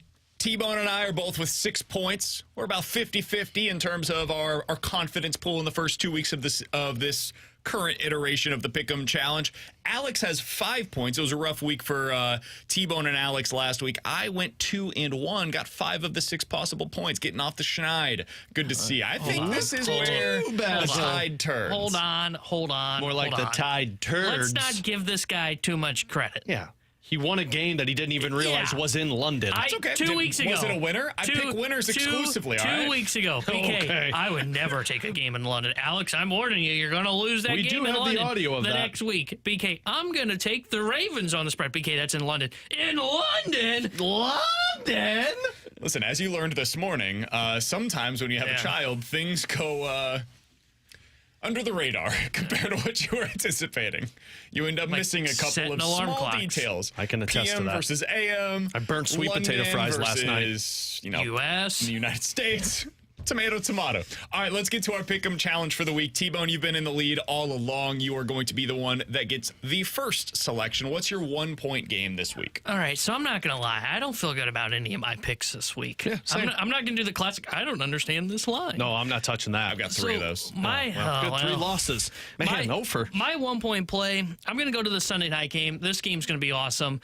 I think Miami's a better team, though. And it's a close spread, so I'm going to be willing to take this one. I like the Dolphins plus 2.5 at Philly. That Philly offense just hasn't been clicking at the way that I thought it would. And that Miami offense looks like the best that we've seen in some time. So I'm going to take Miami plus 2.5. I hate to be the repeat, but that was the 1 point play for me, too. It was Miami plus 2.5. I have not been impressed with Philadelphia, and I don't see anything that tells me it's going to get any better. Miami is a juggernaut right now. And with Mostert being the lead back, as much as I've liked A-Chain, Mostert has been dominant. So I hate to copy with T-Bone, but that's my 1 point play. Is it yours? Sweep it. It was also my 1 point play as well. Son of a nutcracker. I should have went with Philly. You should have waited, and then you would have been able to take the opposite Wasn't side. it my turn? I really want this to Tied be for first. I just assumed. a 3 point line. I think it might end up getting there for you by Sunday morning. So if you were actually betting, I would not place a bet on this just yet because the line has moved a little bit in Philly's direction. I would wait to place your bet until we get closer to the game on Sunday. But I just think the Dolphins are better. I think they're a better football team right now. Now, their defense does concern me a bit, but Devontae Smith has been missing practice so far. I haven't seen the participation from today's practice just yet. He might be kind of a game time decision. I'm worried about the Eagles' running game. Lane Johnson being hurt helps you in that regard if you're betting on the Dolphins side of things. I think they're better. I think they win this one like 27-24. And regardless, the fact that I think they win, that'll be enough for you to be able to cover in this game on Sunday night. So I'm with you guys. We're all riding together. Crap. Dolphins plus 2.5 on Sunday night. Well, that means we all lost our 1 point play. T-Bone, your 2 point play? I feel like me and Alex are going to repeat again, but I like the Lions plus 3 at the Baltimore Ravens. I think the Lions are a better football team, and the Vegas saying that this is a 3 point game means it's essentially a pick 'em if they are on a neutral field. And I think Lions are better. I think the offense is better. I think the defense is better. Baltimore has not come together like I thought. I thought Alex was crazy after week 1 going, man, this offense, I don't know. And I went, dude, relax. Now I'm going, dude, you were right. So I'm going to go Lions plus 3 at the Baltimore Ravens. So I had that as my 2 point play, but I'm not doing it because I can't be doing the same as you guys. I'm 1 point down. I need to actually make up some ground. So the game that I was skeptical about, but now I'm reading that he's throwing, but I don't even care if Deshaun Watson plays. Cleveland -3 against Indianapolis. That defense has been so good. And I don't see how Gardner Minshew is going to have success. Now, they're going to have to find a way to eliminate Zach Moss and JT. But I've loved that defense, and I think you can get adequate offense from there. But I'm going to take Browns -3. NFL heavy going into the upcoming weekend, to say the least. I like that was coming for me. Not typical for T-Bone. I like that pick. The reason I didn't do it was because I didn't know what the quarterback situation was. I just don't even care. I think the defense has been so freaking dominant, and without Anthony Richardson, that Colts player, they look lost. And they're more pass heavy Yeah. whenever they don't have Anthony And Richardson. that's great out for there. Cleveland. They're running a very high pace. They're getting plays off very quickly. They're running a lot of them against a Browns defense. I'm not sure if that's actually going to be advantageous for you. It might actually be a hindrance to what you're trying to do offensively. I like it. I just don't like that. So far, all of mine have been because Miami's on the road too, right? Yes. I don't like how both of mine have been all road games. I looked at that Lions line for like 20 minutes last night. Yeah. Just thinking to myself, I shouldn't touch this. I shouldn't touch this. And he slept on it this morning. And he's about to take it. I decided not to do it. Okay, good. I'm glad I don't feel confident enough in it because the Ravens have underperformed what the expected numbers would be for them so far this year because of all of their red zone struggles. I don't want to get hit with regression in one game against the Lions when they're going to be without David Montgomery. I'm not convinced they're just going to unleash Jahmyr Gibbs. I think you're going to see a lot of Craig Reynolds in that game. And if that ends up being the case, they're not going to have the running game that you're expecting of them. The passing game becomes a lot more reliant on one guy, and they've got Marlon Humphrey in the slot for the Ravens. It's a game that makes me a little queasy. I like it, though. If I was going to pick one side, I would definitely go with the Lions. My next pick is going to be Duke, plus 14.5. Oh, yes, that's a loss. The Duke Blue Devils are expected to get their starting quarterback in the lineup once again this weekend. He is somebody that missed last week's game. That threw me off of the scent of that game. I liked Duke a lot against NC State. I just didn't know if I could take them with their backup quarterback in there. Well, with Riley being back into the lineup expected this weekend against Florida State, I don't think they win this game outright. I absolutely think that they can keep this thing close enough that they'll be within 2 touchdowns. So give me Duke plus 14.5 on the road against a team that I really think is very good in Florida State plus 14.5. I almost took this game as well, but because there still is just some question in the air with the quarterback situation, I said I don't want to jump on board it, and I like the hook there too. Getting that half is a difference maker for me, but because there's a lot of certainty, if Leonard gets ruled that he's in today or tomorrow, I would jump all on this if I were betting on this game. My 3-point play, I'm going to stick in college football. There's a lot of big spreads in college football this weekend. Yes, there is. I like Penn State straight up against Ohio State, but I'm not going to have the guts to pick that. I'm going with Oklahoma minus 19 versus UCF. Hot damn. Their defense has been playing really well. And I looked at the Michigan game, but that was 24. I was like, that's too big. I could see Michigan State rivalry game kind of being awake in the first half, and then Michigan can never close that. There's no rivalry between UCF and Oklahoma. Oklahoma's going to have to win out if they want to make the playoff. Good teams cover. Give me Oklahoma minus 19 versus Central Florida. I'm not going that big of a spread, but this is a little bit bigger of a spread than I like, but I think the team that is the underdog in this sucks. So I'm taking Buffalo minus 8.5. I looked at that one. Not in London, so I don't have to worry about that, and I know the exact opponent that they're taking on. Now, I went back. I talked with my dad about this this morning, and he's like, Bill Belichick threw a desk, apparently. I'm like, yeah, okay, but they still have Mac Jones as the quarterback. And I think a pissed-off Josh Allen is typically a good Josh Allen, and after that egg that they laid last week, I know it's on the road. I know it's 8.5. If this was double-digit spread, I'd be a little bit more nervous, but I think Buffalo cleanly covers in this one. How many teams are definitively worse right now than New England? Like, no doubt about it, you're absolutely certain they are worse than the New England Patriots right now. Are we sure? I would say so, because I mean, I don't know if I can name a thing Carolina is good at, so I would probably say Carolina, and that's it. I would give Carolina the slight edge because their quarterback is more talented. But New England's got the better head coach. So Denver. I think Denver's worse than New England right now. Yeah, they don't do anything well either. But I don't think they do anything particularly well. They at least run the ball decent. The reason why I'm saying this is I'm totally with you, Alex. I understand that it's a big line, and on the road, it's a massive line in favor of the Bills. But, man, New England's terrible. I'm not afraid of that team anymore the way that I once was. And Bill Belichick, yeah, he's on the sidelines. Does that matter against a guy like Josh Allen? It typically doesn't. So I like that pick a lot. My final pick, T-Bone, my kiss of death for your team. What? I love the Rams this weekend. Minus the 3 points against the Steelers. Somebody explain this one to me. Oh, there it is. Somebody explain it. There it is. The Steelers have been one of the worst teams in the NFL so far this year. I understand that they somehow beat the Ravens. Man, nothing about that game was real. It might as well have been a mirage. Like, we all dreamed that game happened. They were terrible for 55 of the 60 minutes and then found a way to win because they have one of the all-time great defensive players with TJ Watt, basically winning that game on his own. They can't score. They cannot find ways to score. And for all of the issues that we had coming into the season for the Rams, most of that was on the defensive side of the ball. It doesn't matter who the Steelers are going up against offensively. Can't score against anybody.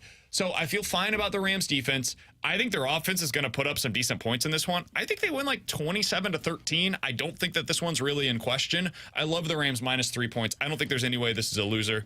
Give me the Rams fight on, LA. You started with I don't understand this, but then, man, when you double down with that statement, oof. I'm a Rams fan. I didn't want to touch this game with a 100-foot pole because don't have as much. I think the defense has been better than expected, but I don't trust them enough to say, okay, they could beat even Pittsburgh, who struggles offensively. Pittsburgh can shut sucks. somebody down. They don't just struggle. Pittsburgh does suck. The other issue with the Rams, I don't know what the running game is going to look like. Doesn't matter. If they get pass happy, T.J. Watt can be unleashed, and that could kill Stafford. Pittsburgh is getting Deontay Johnson back, who is a good target for Kenny Pickett. Go drop 27 passes. Man, I'm almost rooting for the Steelers. Yeah, this now guy's I kind too of, confident. yeah. Too confident. Never been more confident. Coming off of a really good week. I like my picks that's this why. week. Dolphins plus 2.5. Duke plus 14.5. I get the hook there. Rams -3 at home. Get out of here. That basically means they think that the Rams are the same level of team as the Steelers. I'm sorry. They're not the same level of team. The Rams are a better quality of... Seriously, no home field advantage in L.A. There could also be that. In fact, it's going to be a significant Steelers crowd in L.A. going into this upcoming weekend. All right, I just gave you my picks.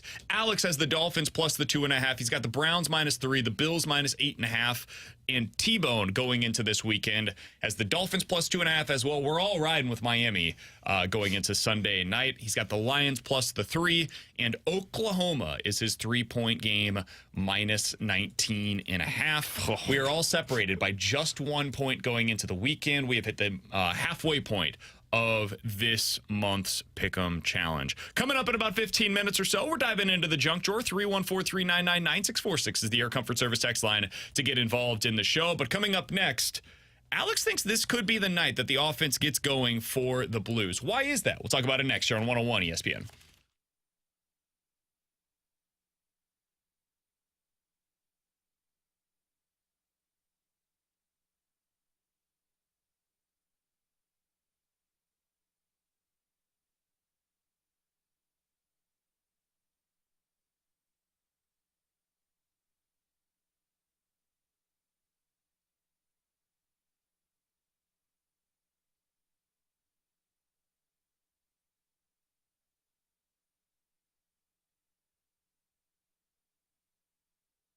Hey, it's BK. So your home has made you equity rich on paper, and you're planning on using that cash to travel. Maybe you want to retire. Maybe you just want to downsize and get into a new place that's already paid off. And good for you. But the longer that you wait, the greater chance is that those high interest rates could chip away at your home's value.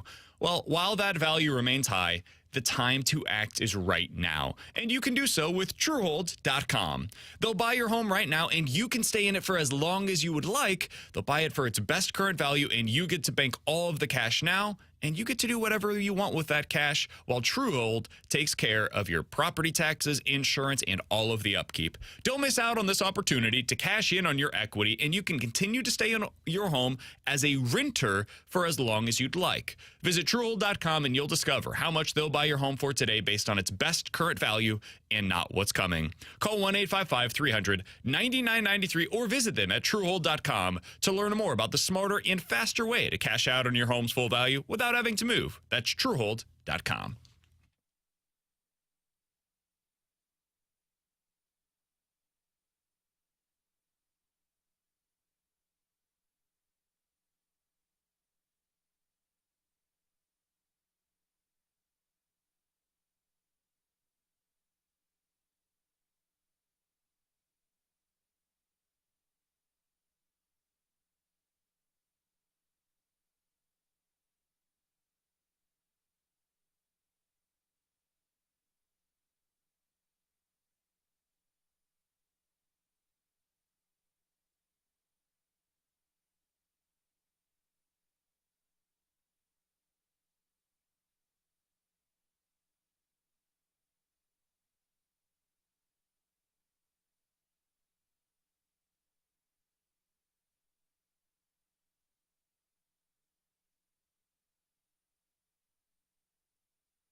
Terry Hendrickson here with a Sports Center update driven by Johnny Londoff Chevrolet and Johnny Londoff Autoplex. Blues back in action tonight as they take on the Arizona Coyotes. And we'll have pregame coverage starting at 6 o'clock with Alex Ferrario and Joey Vitale. Then Joey will join Chris Kerber for Puck Drop at 7. And it looks like we'll see Joel Hofer in the between the pipes for the St. Louis Blues tonight. This Sports Center update was driven by Johnny Londoff. Find your road shop 24/7 at londoff.com, londoffAutoplex.com. Are you kidding me?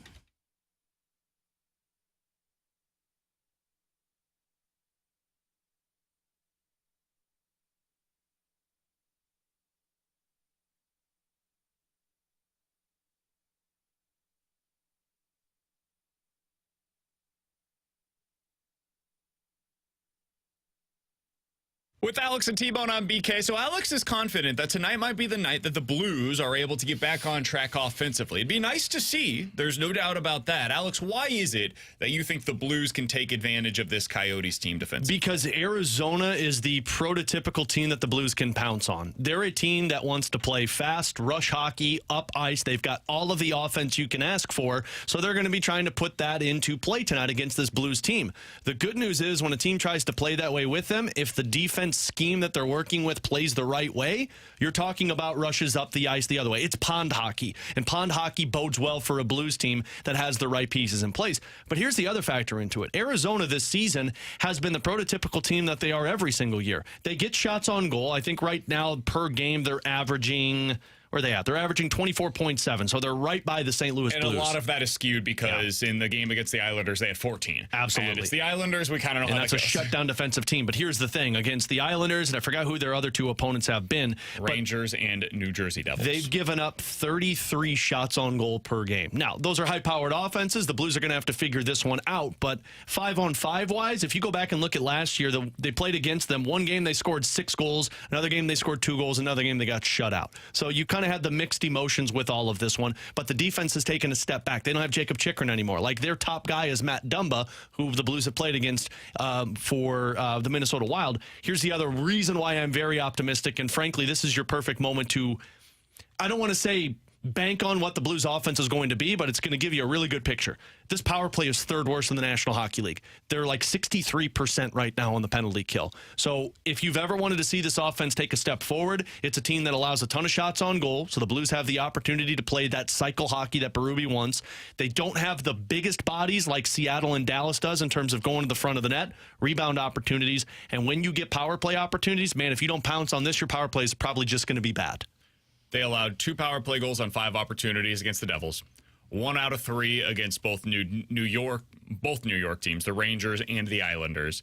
They have not had a clean penalty kill night so far out of their 3 games this season. And I just found out that their goaltender, I'm trying to think of what his name is, the Czechoslovakian kid, really good against the Blues. He's not playing tonight. It's their backup goaltender, Connor Ingram. He's good, but it's not the same guy. So I'm not sitting here acting like the Blues are going to put 10 up on this dude because he's got like a... Bet the over's what I'm hearing. He's got a 93 save percentage this season for Arizona, so he's fine, but it's not the dude that steals hockey games. It'll be interesting to see. I hope that they're able to get back on track offensively. I'm just a little skeptical of it at this point, and it's not because I don't believe in the talent. I'm just starting to wonder, is this the way that they want to play? Like, do they just think, hey, the best thing for us, Joey said it earlier today, he's not saying that randomly, he's probably talked to the guys about it. They know our best opportunity to win games is to lean on our goalie, to lean on our defense being good in our own zone, and then to take advantage of the opportunities that we have offensively, which might be a little more few and far between than what any of us expected coming into the season.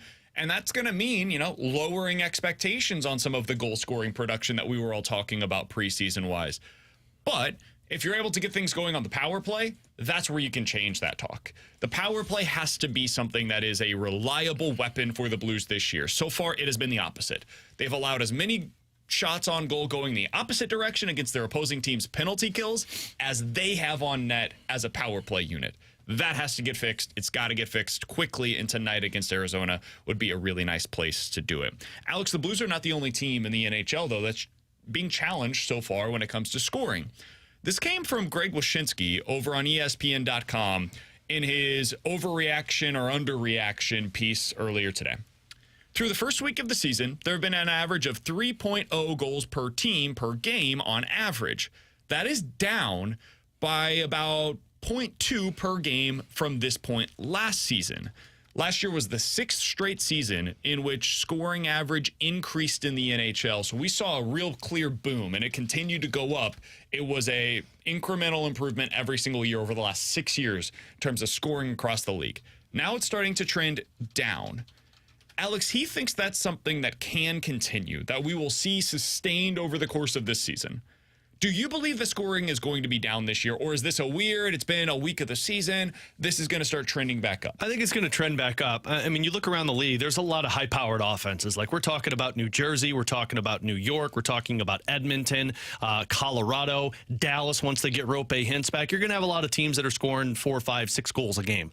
I do see that in that middle tier of what he's talking about, the trend and why it's probably going to dip down a little bit, mostly because of what the Blues are doing. There are a lot of teams that are copycatting what Vegas just did in terms of defense. Everybody saw Vegas win with zone defense, and they said, all right, well, let's try this.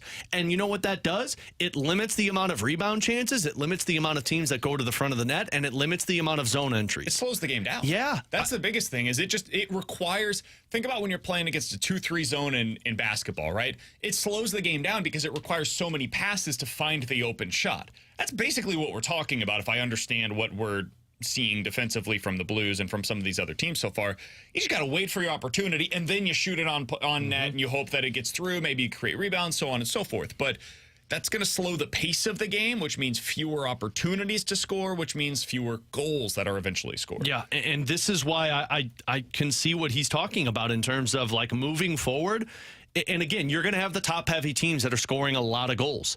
But towards the middle and the bottom tier, you're not going to be seeing the offense that we saw last season that's getting 5 or 6 goals, because teams are going to try and figure out. Now, towards the end of the season, once teams and coaches figure out how to properly attack the zone defense, that's when you'll probably start to see the spike in offense. But, man, right now, teams are just saying, well, it worked for Vegas, so it's going to work for us. Let's stick to it.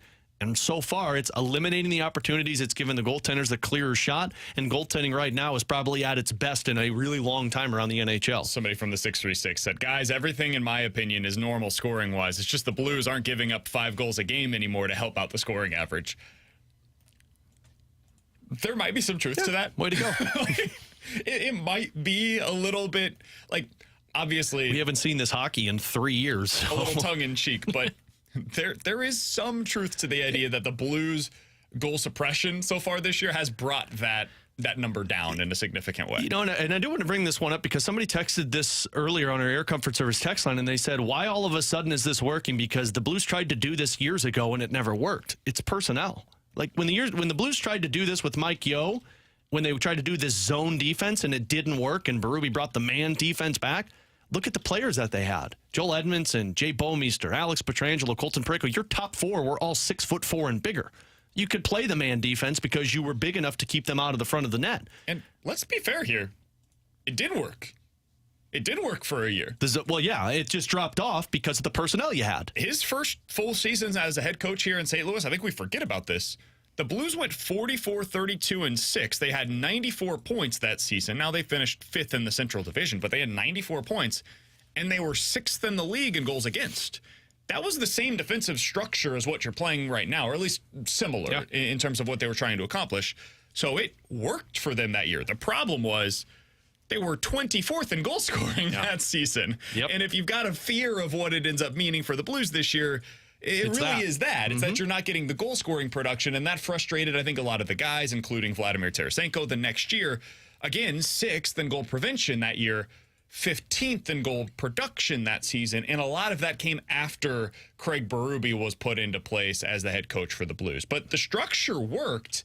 It was a lack of offense that ended up being the problem for Mike Yeo. Yeah, well, and then look at the personnel you've got now. You've got 5'9", 6 foot, 6'1". It just works better for a team that moves the puck quickly. They can play this zone defense, and that's why we're seeing these low-scoring games. But I truly believe tonight against this Arizona Coyotes team, if you don't see the 4 or 5 goals, you're going to see more high-danger scoring chances against this team. He's Alex Ferrario. That's Tanner Hendrickson, and I'm Brandon Kiley. Hey, the Fast Lane is going to be broadcasting live tomorrow from 2 to 6 o'clock at River City Casino and Hotel. Later that evening, tomorrow night, the inaugural Blues Warriors Awards Gala will be taking place. Enjoy an evening of dinner, drinks, awards, a live auction, and so much more. Jamie Rivers will be there. Chris Kerber will be there. Former Blues Reed Lowe, Cam Jansen, and Tony Twist will be there as well. Tickets are available right now. Get the details at 101ESPN.com. It is a great cause supporting Blues Warrior hockey. Coming up next, we're diving into the junk drawer here on 101 ESPN.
All right, let's dive into the juncture. Alex, when you were in high school, was there a specific college or an area that you were like, man, I wish I could go there for college? Lindenwood University! I'm talking like getting away from the city of St. Louis. No, not really. You wanted to stay home? I wanted to stay home, but I wanted to get into broadcasting, and I didn't really know much about outside of the area. Like everything like when I was a senior in high school, I knew I wanted to be doing, at the time it was play-by-play, not hosting, but I knew everything about Lindenwood, and I'm like, okay, well, that makes sense compared to going somewhere else. Now, if I could, like, pick a state I wanted to go to, it probably would have been Florida or, like, Hawaii to go to college. Sure. T-Bone, did you ever consider going elsewhere other than Lewis and Clark? Yes. What a jerk. I did want to go to like Florida or somewhere that it would be warmer, like during the summer, or during the winter, excuse me. But I never knew I was going to do that. So I visited TCU, I visited Florida, and I visited Syracuse. Were the three other universities outside of Mizzou that I decided that I was looking to potentially go to. You seem like you're a Gator. I actually thought I was going to want to go there. And then I visited Gainesville. I was like, I don't think I want to go here. You could have been a SEMO guy, though. The Hawks. The beak? Is that the reference that you were trying to make? No, man. It's a real jerk thing to say. Don't appreciate that. So the reason why I wanted to get away is like I just didn't want to be in Missouri anymore. I was like, oh, I got to get away. And then I realized, nope, actually, I could go to Missouri for 2 years what it would cost for me to go to a lot of these other universities for 1 year. Money ended up making the decision ultimately. Reason I ask if you wanted to get away somewhere is because this student from Vietnam decided, you know what, I want to go to America for college. And she specifically wanted to go to sunny Florida, as we all did as well. Makes sense, right? Why not? So she applied to the University of Miami. And she thought to herself, this is going to be perfect. Oh, no. I know where this is going. I'm going to go to Miami. It's going to be warm during the winters. Oh, no. I get my acceptance letter. Sounds nice. She went to a different University of Miami. She got her acceptance letter from Miami University. No. In Ohio. Oh, no. Brutal. Frankly, should you be going to college if you applied at the wrong one? Can you imagine? Did she get accepted? She did. Oh, she got her congrats. acceptance letter, so congratulations to her. Oh, Mom, I'm going to University of Miami. Oh, have fun in Ohio. This says Ohio. Now, she ended up not like traveling to the University of Miami and attempting to like move into her dorm or something that didn't exist, in Florida, and it was actually in Ohio. It wasn't that bad. But can you imagine if somebody did this? Where they're like, oh, I'm going to Nevada University, and it was in Nevada, Missouri, or something like that. Hey, Nevada, Missouri is a great place. Yeah, sure. But can you imagine if you think you're going to like Las Vegas? So I didn't have one. I Nevada. didn't have one of these. But so when I was looking to play tennis in high school, I first visited Kaskaskia, and then they didn't give me a full ride scholarship. So I said, okay, maybe I'll just go stay at home and go to OCC for 2 years. My coach said, well, go play at Lewis and Clark. And I'm like, I've never heard of Lewis and Clark. So I search it. There's two different Lewis and Clarks. There's Lewis and Clark Community College, which is in Godfrey, Illinois. And then there's like a Lewis and Clark University, which is like in Portland. So like when I first looked it up, I was like, Coach, I don't want to go play in Portland. He goes, what are you talking about? It's in Godfrey, Illinois. I was like, what college did I look at? There's two different Lewis and Clarks. Mine wasn't that bad. This is pretty brutal. This is awful. Now, again, has nothing to do with the university. She's from Vietnam. She clearly had not done enough research on the situation. She ended up making a video about this. She thought it was funny. She had a lot of fun with it. But, man.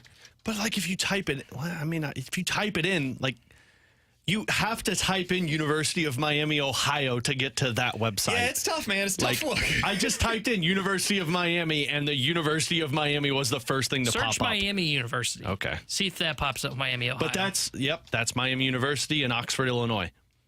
What if you're like, you want to move to Kentucky and you are like, hey, Kent State, that's the spot for me. That'd be a little rough as well. Not ideal.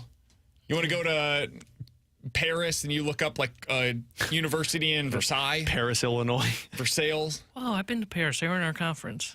It's not great. It's fine, I think man. there's a Paris, Texas as well, if I'm not mistaken. It's fine, you end up man. there. Yeah. Paris State University. Man. I'm trying to think how many schools this could happen for.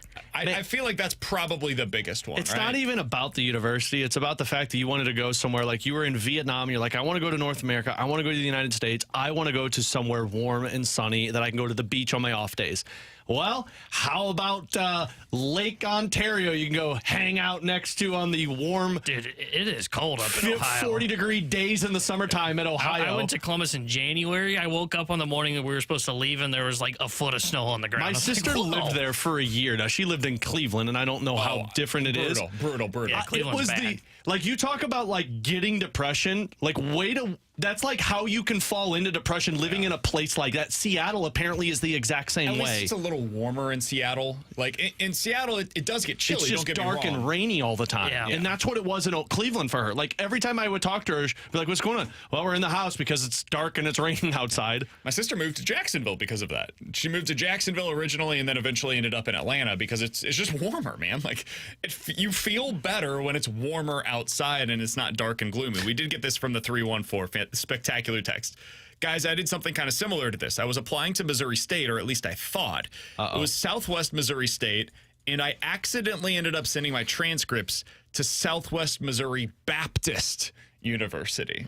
I can see how that, because that happens. I think when you have to do transcripts, each college has like their own code, so I could see where you get the wrong code. Dude. Oh, somebody said, what if you tried to apply to this University of Washington, but you ended up applying to Wash U? The problem there is you'd probably get denied at Wash U. So you think that you're going to get into the University of Washington up in, the state, and instead you get denied from Wash U here in St. Louis. You'd get like multiple too, because like what if you apply for the University of Washington and you find out it's like Washington, D.C. on top of it? It's like, oh, geez. Coming up in about 15 minutes or so, we'll dive into some NFL quick hitters. But next, if we judge a lineup by the 6 or 7 hole hitters, which I think is what you probably should be doing, everybody's got pretty good lineups in the top 4. What about 6 or 7? How do the Cardinals stack up against the likes of the Rangers, the Astros, and the Phillies, the 3 teams that are really competing for the World Series this year? We'll talk about it next year on 101 ESPN.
With Alex and T-Bone on BK, so as I was watching the game last night, I was thinking to myself, man, how does the Cardinals lineup compare to the two that I'm watching right now? Now, I know for a lot of people on the text line, they'll immediately text in and say, BK, it doesn't compare to these teams. They're clutch. You see them when they get runners in scoring position, they find a way to come through with hits. Look at Jose Altuve, shorten his stroke, finding a way to push it into right field. Yeah, fine. All of that, great. Well, let's take it a little bit of a step further, if we can, for at least this moment in time. I want to look at the 6 and 7 hole hitters, because I think as you look at the Cardinals lineup, everybody expects them to be really good 1 through 5. And really, if you're a contender, you should be an excellent team when it comes to who's batting 1st through 5th in your lineup. If you don't, well, then you're probably not a legitimate contender. I think that's where right now you're seeing the Diamondbacks falling a little bit flat. They're not deep enough right now to be a championship caliber team, right? I think the Brewers have had that issue over the years. You look at their lineup, you're like, man, their 3-hole hitters should be batting 7th in a championship contending lineup. These teams that are remaining, though, with the Rangers, the Astros, and the Phillies, that is not the case for them. The guys that are getting the majority of the opportunities right now for those teams batting 6th or 7th are as follows. For the Rangers, it's Jonah Heim and Nate Lau. Those guys this year were both about 10% above league average offensively and both hit more than 15 home runs for the Rangers. For the Astros, it's been some combination of Kyle Tucker, Chas McCormick, and Mauricio Dubon. Now, those 3 guys all hit at least 10 homers, and with Tucker and McCormick, they hit more than 20 home runs this year. And for Dubon, he was right around league average offensively, but man, McCormick and Tucker were 30 to 40% above league average. Those are some damn good hitters to have that low in your lineup. For the Phillies, it's been JT Realmuto and Nick Castellanos basically every game so far, batting 6th or 7th for them. Now, they had down seasons relative to expectations this year, but both of them were like 5 to 10% above league average, and man, they both hit 20-plus home runs this year. It ended up with Nick Castellanos at 29, JT Realmuto at 20. When you look at those guys that I just mentioned, that group of 7 players that have spent the majority of the time recently batting 6th or 7th for these 3 teams, how do you feel like the Cardinals can stack up this upcoming year with who's batting 6th or 7th for them, Alex? Well, I mean, let's play this role. I mean, I think we're all in the same agreement that the 6 and 7 hole hitters are probably going to be one of Wilson Contreras, Nolan Gorman, and Jordan Walker. Because we're talking maybe Donovan, but like I look at a 1-2 punch of a Donovan Nootbaar more than likely. But regardless, those are the guys we're talking about. Throw Donovan into this one, that's fine.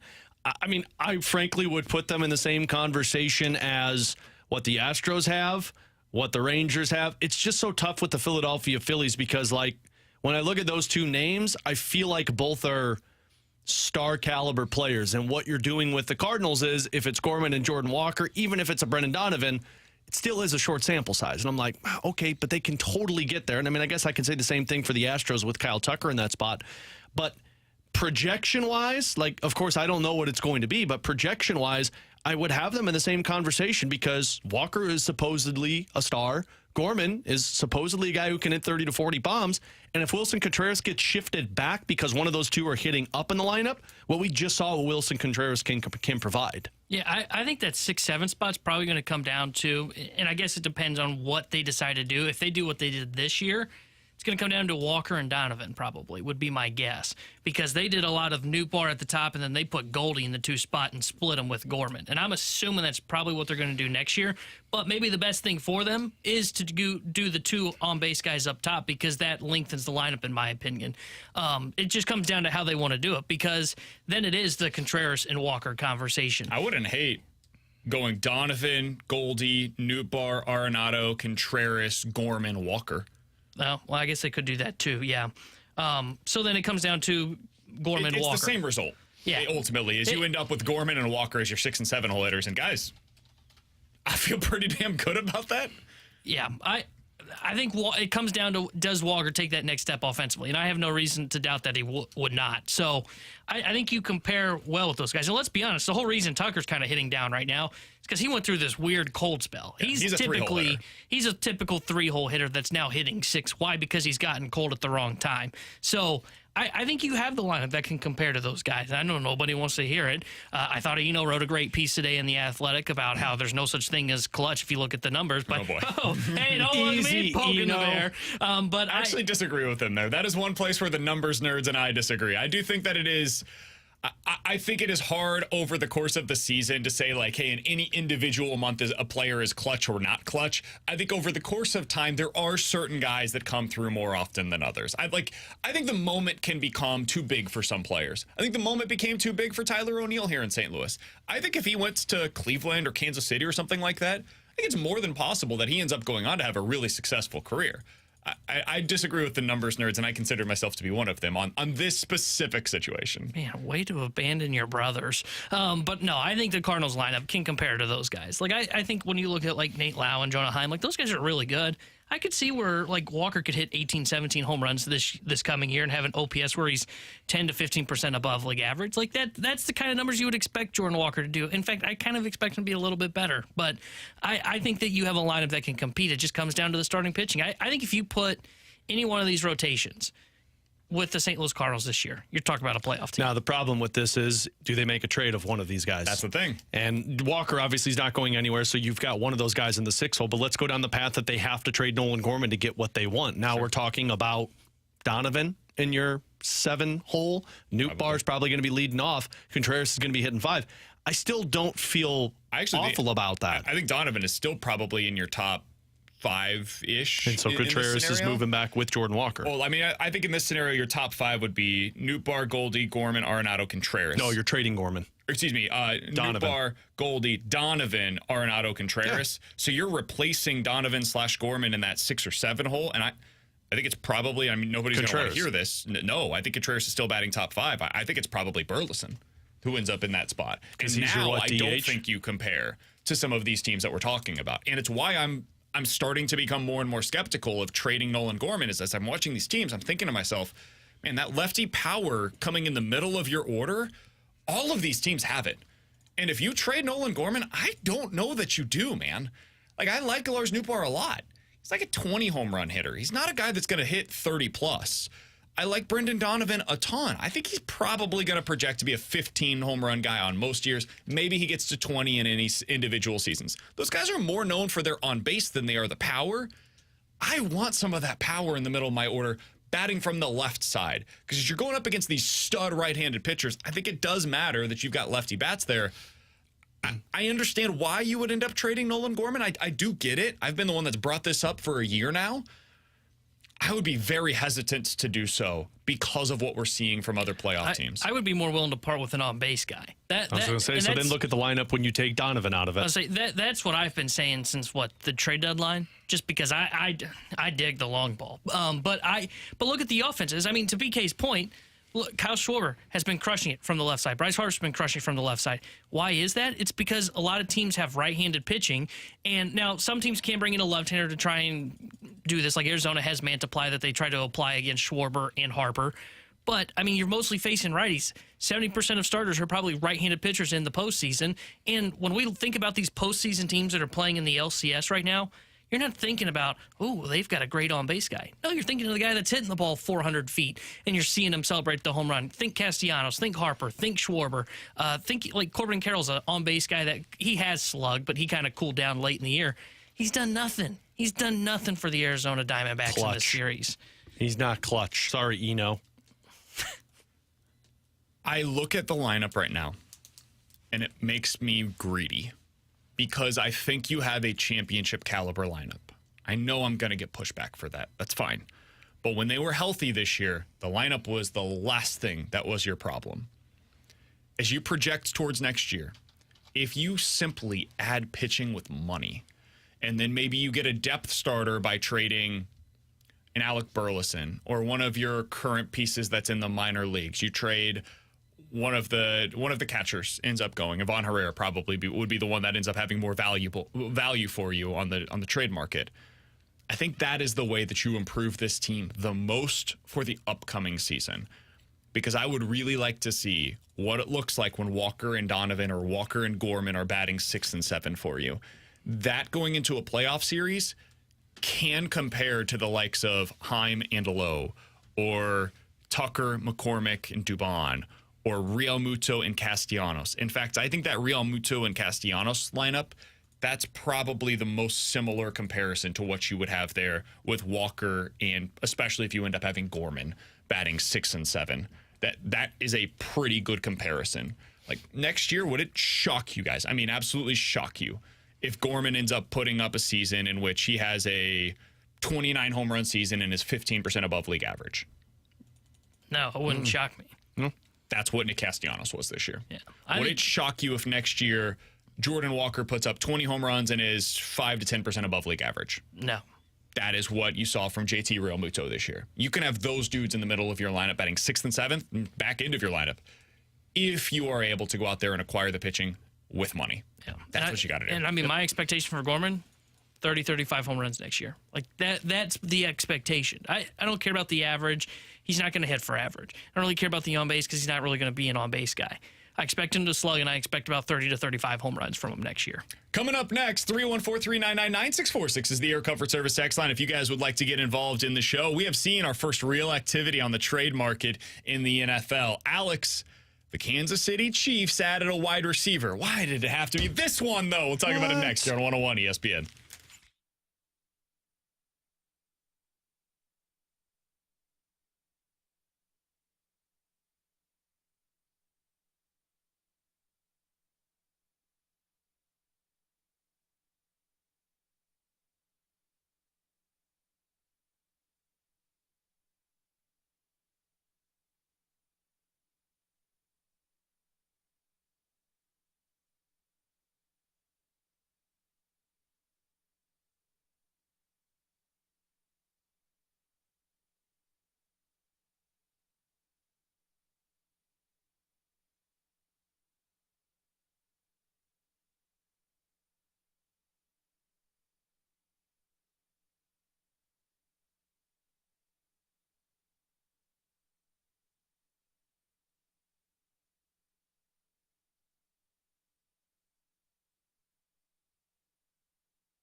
All right, the trade deadline is about a week and a half away, Alex, and the Kansas City Chiefs got things started. Oh, of course they did. Kicking off the NFL's hot stove season. Big game hunting, I would imagine. They get DeAndre Hop.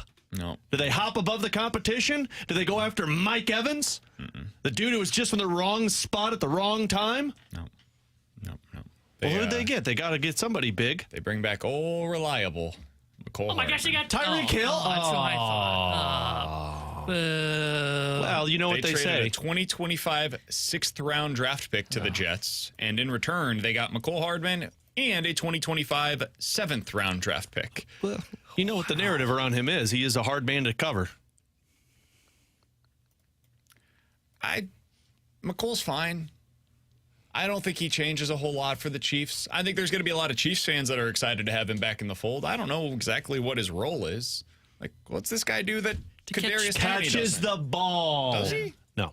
Did you watch him with the Kadarius Jets? Toney doesn't catch the ball. That's a fair point. We saw that in the first game of the season. If you're looking for the impact, I think he's a jet sweep guy. He probably helps him out on punt returns, and I think that's kind of it. If you're looking for a wide receiver that's actually going to help them the rest of the way that is currently on the roster, it's Rashee Rice. He needs to take a step forward, but otherwise, man, they still need a wide receiver at the deadline. This can't be the big move that they make at wide receiver. They have to make another one. I think Andy Reid and company really like to just and everybody looks at their roster and says, well, this team's not good enough to win a Super Bowl. It just likes to win with McCole Hardman and Valdez Scantling and Rashee Rice and Kadarius Toney. Be like, yeah, I'm awesome. Hey, this is your Jose Quintana. It doesn't look sexy, but it's going to be great. No, I don't think so. Should I pick him up in fantasy football? No. Okay.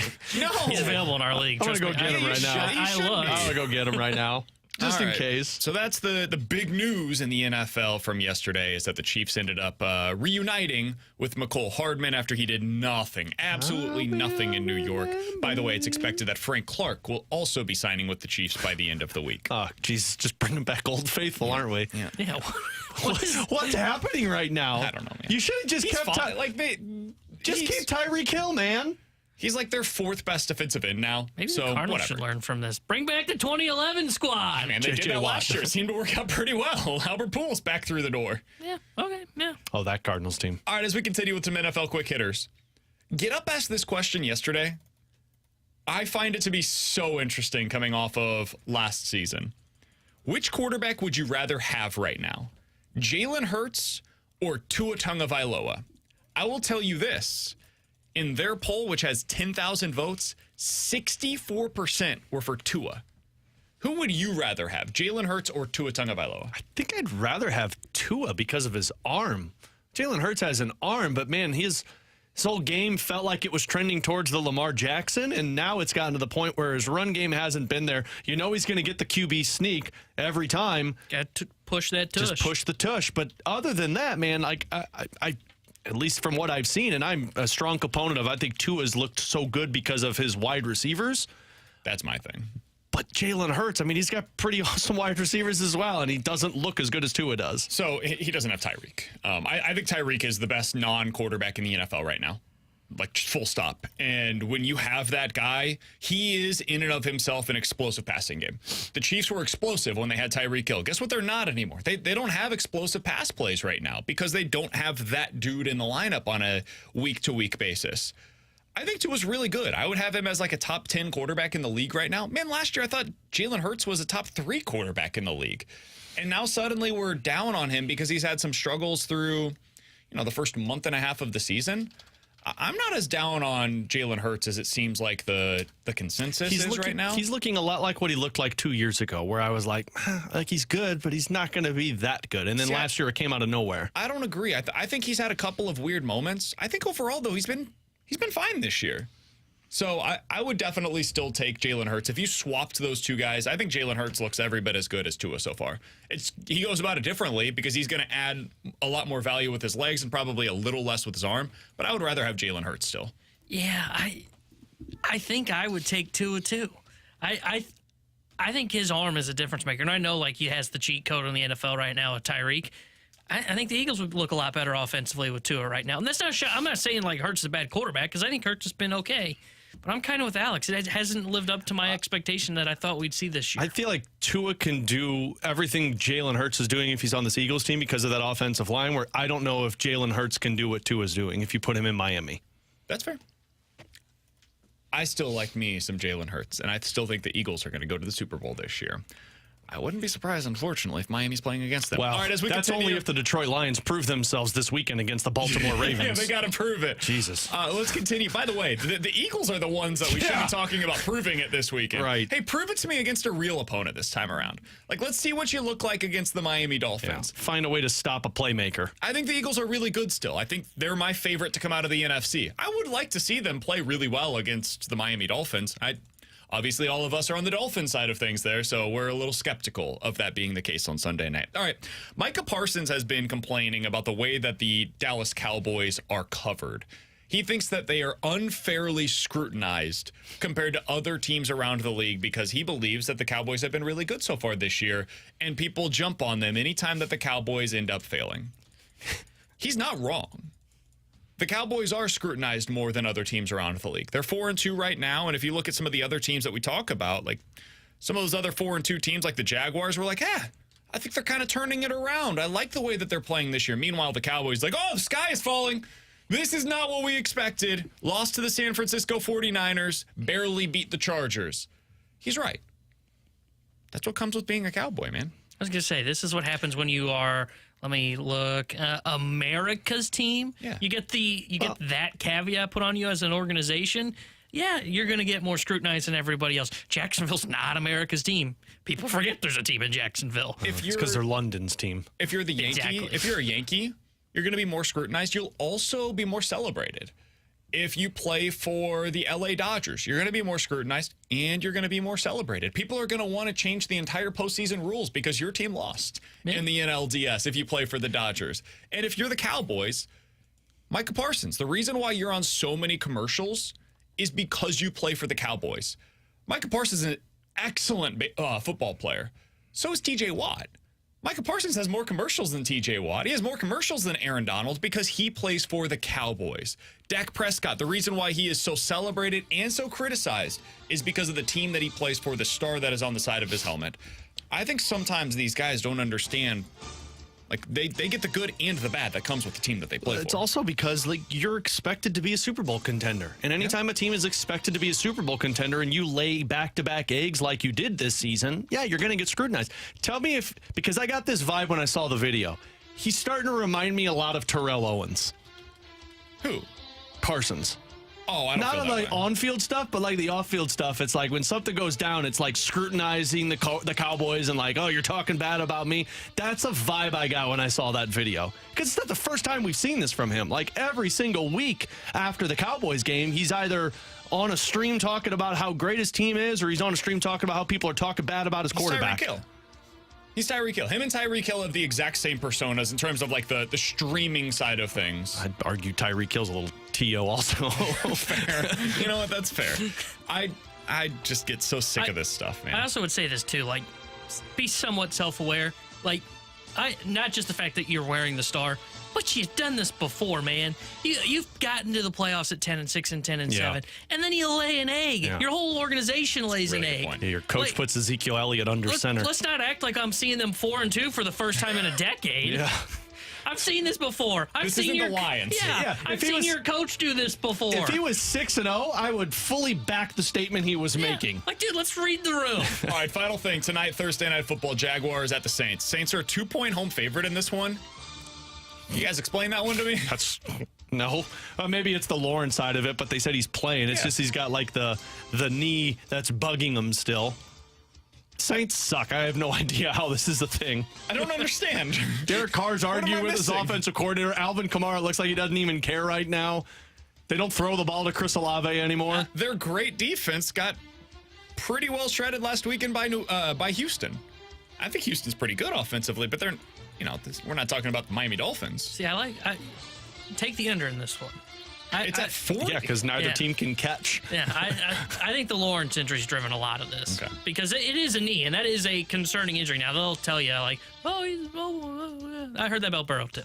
Burrow, and that wasn't even a knee. That was a calf, and that guy couldn't run around at all. Calf is more concerning to me. Take the Jags plus the 2 points tonight. I agree with that. Take the under, too. I'll take the over. Coming up next, it's T-Bone's favorite segment of the week. It's time for Believe It or Not. 314-399-9646 is the Air Comfort Service text line. You're on 101 ESPN.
Terry Henderson here with a Sports Center update brought to you by Saliga Heating and Cooling. Blues back in action tonight as they take on the Arizona Coyotes.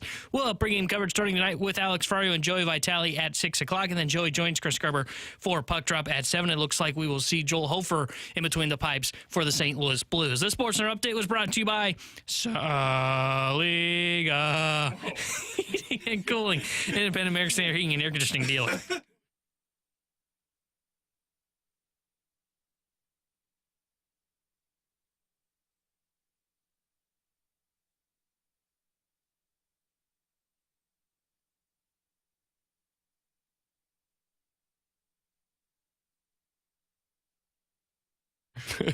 All right, let's do this. About this.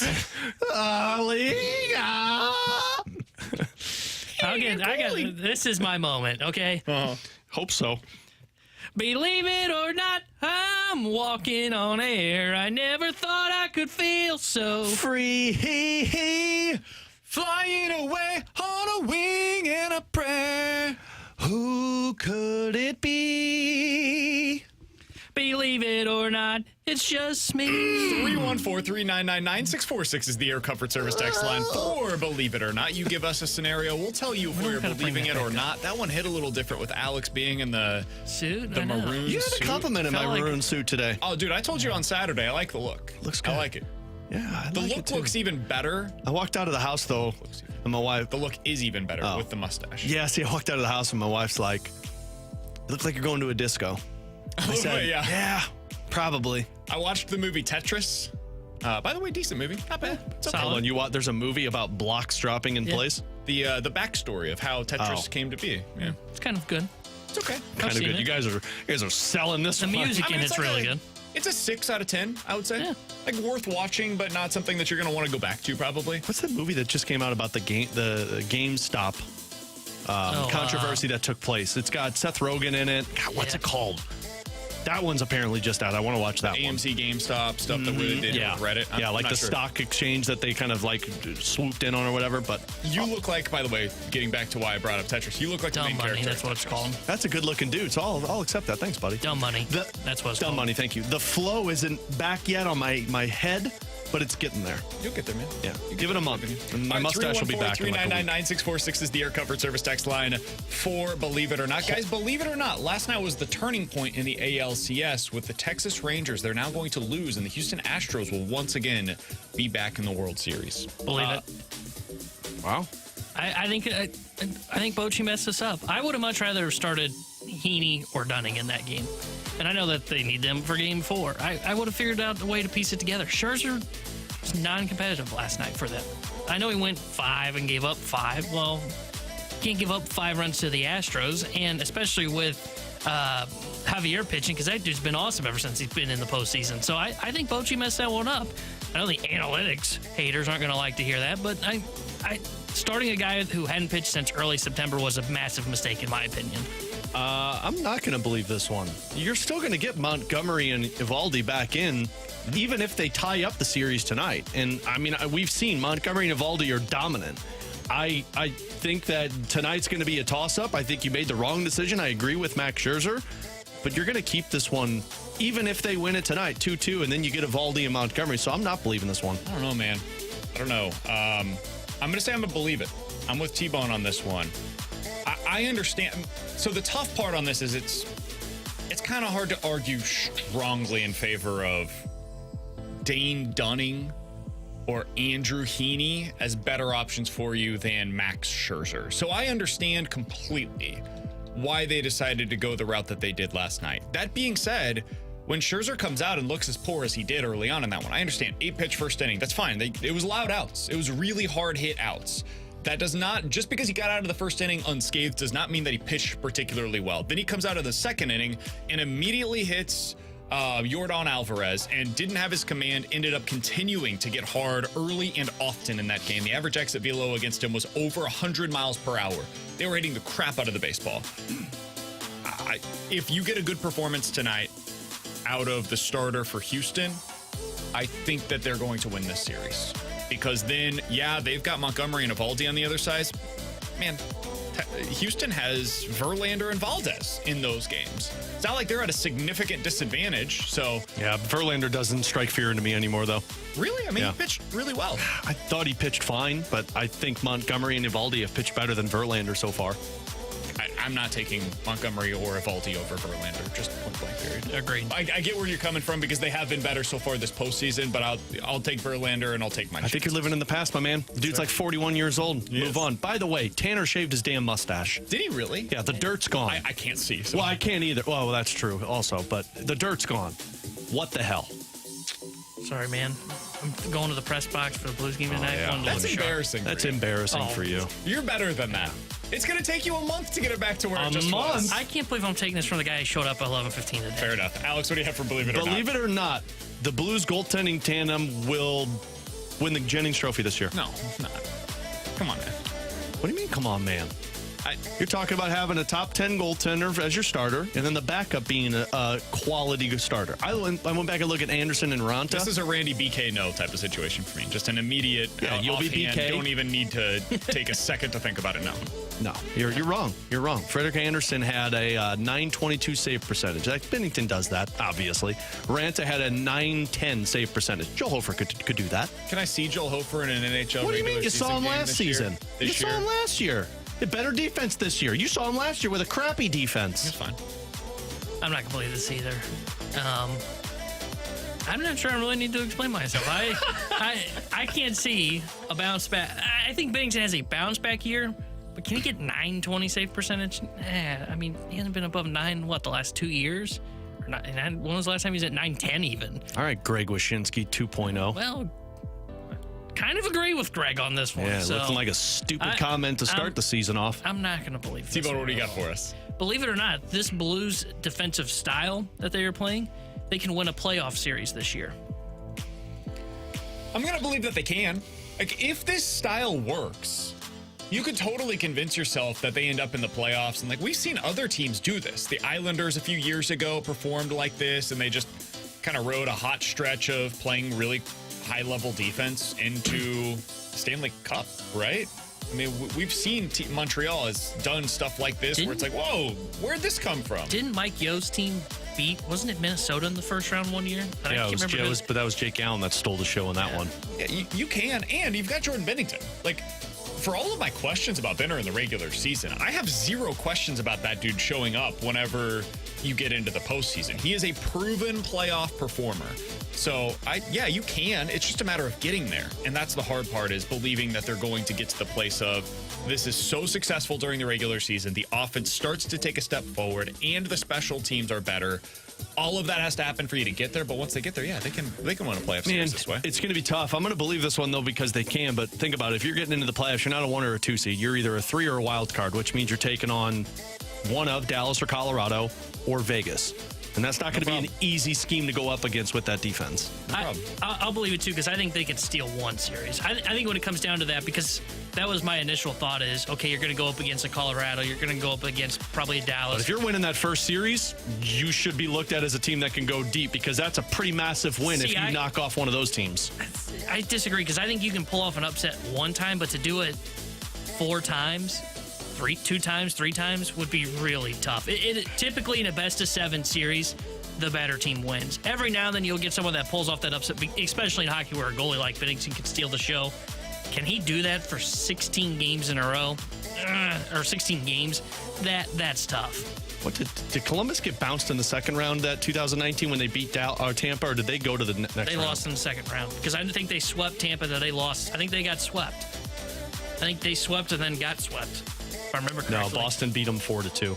Oh, well, I knew they lost. They lost. Yeah. That's all that matters. Not swept, though, so keep your mouth shut. 314-399-9646 is the Air Comfort Service text line for Believe It or Not. We'll get to a couple of these from the text lines before we get to the rewind on the other side. Guys, believe it or not, people are going to root for Caleb Williams to fail if he continues to double down on the idea that he needs partial ownership of a team that ends up drafting him. Yeah, so, who is this dude? A couple of things here. One, that's not allowed. You're not allowed to get ownership stake. What are they teaching This feels like a Lamar Ball conversation where, like, did his dad come out and say that I want a stake in the ownership of the team? So it's him, apparently. There's a report. It's pretty flimsy that said, according to sources, people around Caleb Williams suggested he wants an ownership stake if he's going to leave school this year. I mean, whatever. I would say this. Some of the vibes around Caleb Williams are kind of off-putting. It's kind of Kyler Murray-ish, where it's like, hey, you guys need me. And I guess I get it to a degree. Like, the guy's been amazing. He's an unbelievable football player. I'm taking him 1 overall no matter what, regardless of any of this stuff.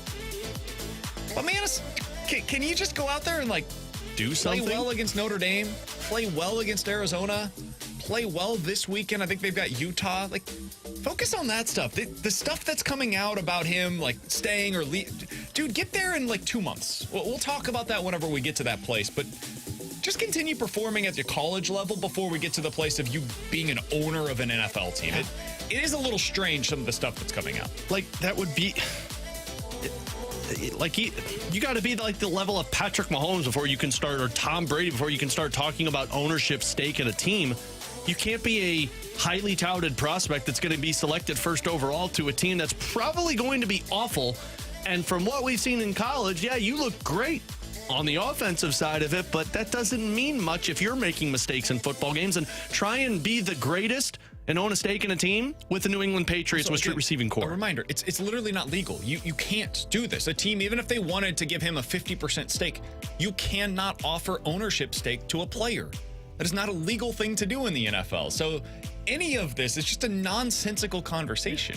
But I will believe it because I find myself starting to not like Caleb Williams. I think it's just the attitude I see. I'm glad you mentioned Kyler Murray because it does remind me a lot of Kyler Murray, to where it is, oh, I'm the best thing that you could get in this draft. Dude, just because you're good in college doesn't mean it's going to translate to the NFL. Enter Josh Dobbs. Him chilling on the sideline, where even though he's been even in a good offensive game. I think it was the game against Arizona. First off, you were down a lot early on. Yes, you came back, but him just sitting, feet propped up, got my arms around the bench. Dude, look like a football player. This isn't a scrimmage. You're out there and you're on the verge of losing to Arizona, and then you got your ass whooped by Notre Dame. Show up and actually play some football. I'm concerned. Body language experts coming out. I like it. I'm not sold on Caleb Williams. Not so much as not being the number 1 pick. I think he'll go number 1. I'm starting to question the success he's going to have at the NFL level. So much of success at the quarterback position specifically is your ability to be a leader. And we'll see. We'll see if he has that or not. I'm not questioning it because of these specific reports that are coming out around him, but I do.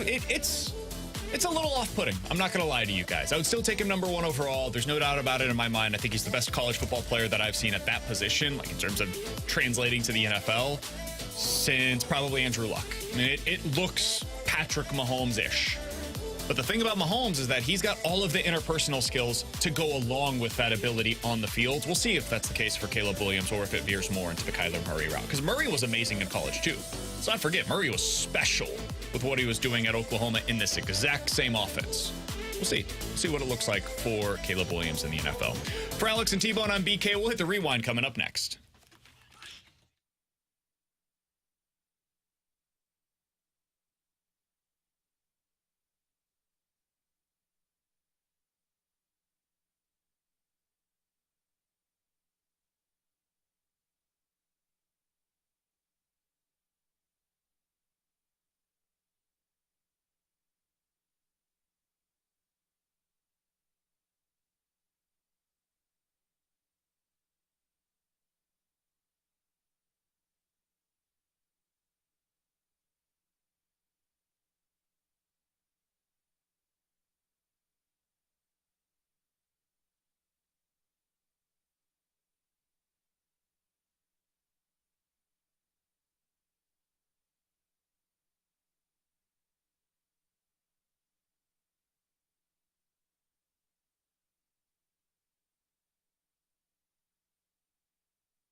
With Alex and T-Bone on BK. Hey, if you missed anything from today's show, be sure to check it out on the podcast page, 101ESPN.com, and the free 101 ESPN app is where you go to find it.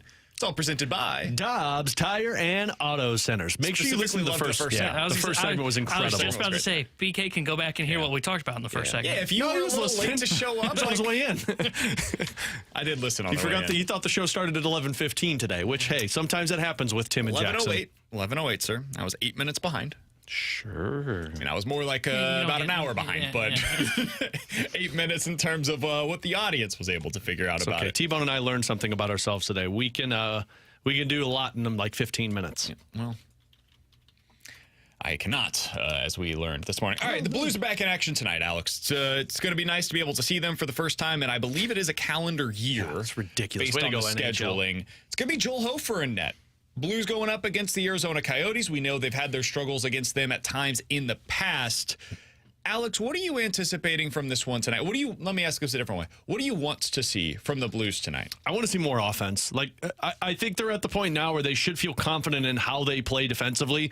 The scheme works. You don't have to play the style of, well, we don't want to make mistakes. We've seen it work. Plenty of practice time recently. Yeah, absolutely. You're talking about 5-on-5 against each other. Like, you know that you can control the play. You know you're not giving up high danger slot chances. So I'd like to see them be a little bit more aggressive on the offensive side. I really want to see guys who are winning puck battles along the boards. I hate this go in, take the shot, misses it, and you're coming back out the other way. Get set up, get a couple of opportunities where you shove some players off the puck, some 2-on-1s with loose pucks, and find ways to set up offense. Hofer's going to be fine. He's getting his legs. Defense, you know what you're doing against this Arizona team. Keep him to the outside. Right now it comes down to let's see some offense. I want to see the Blues have the better top line.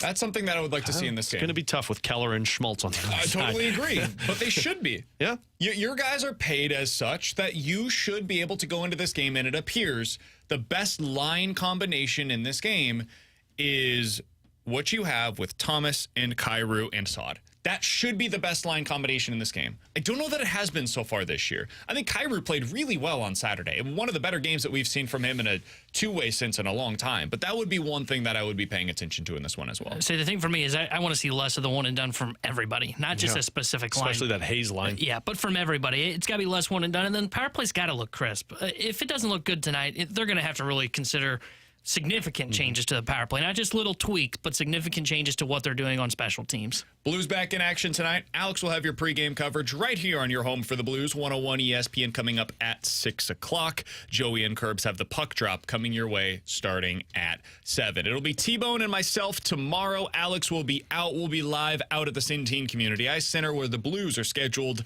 to have morning skate. We'll have Scott Hartnell tomorrow on the show. We will also have Bill Connolly of ESPN.com to help us break down what is a really good college football slate as well. So a lot of that coming up tomorrow. We'll talk to you guys then. The Fast Lane coming up next from 2 to 6 right here on 101 ESPN.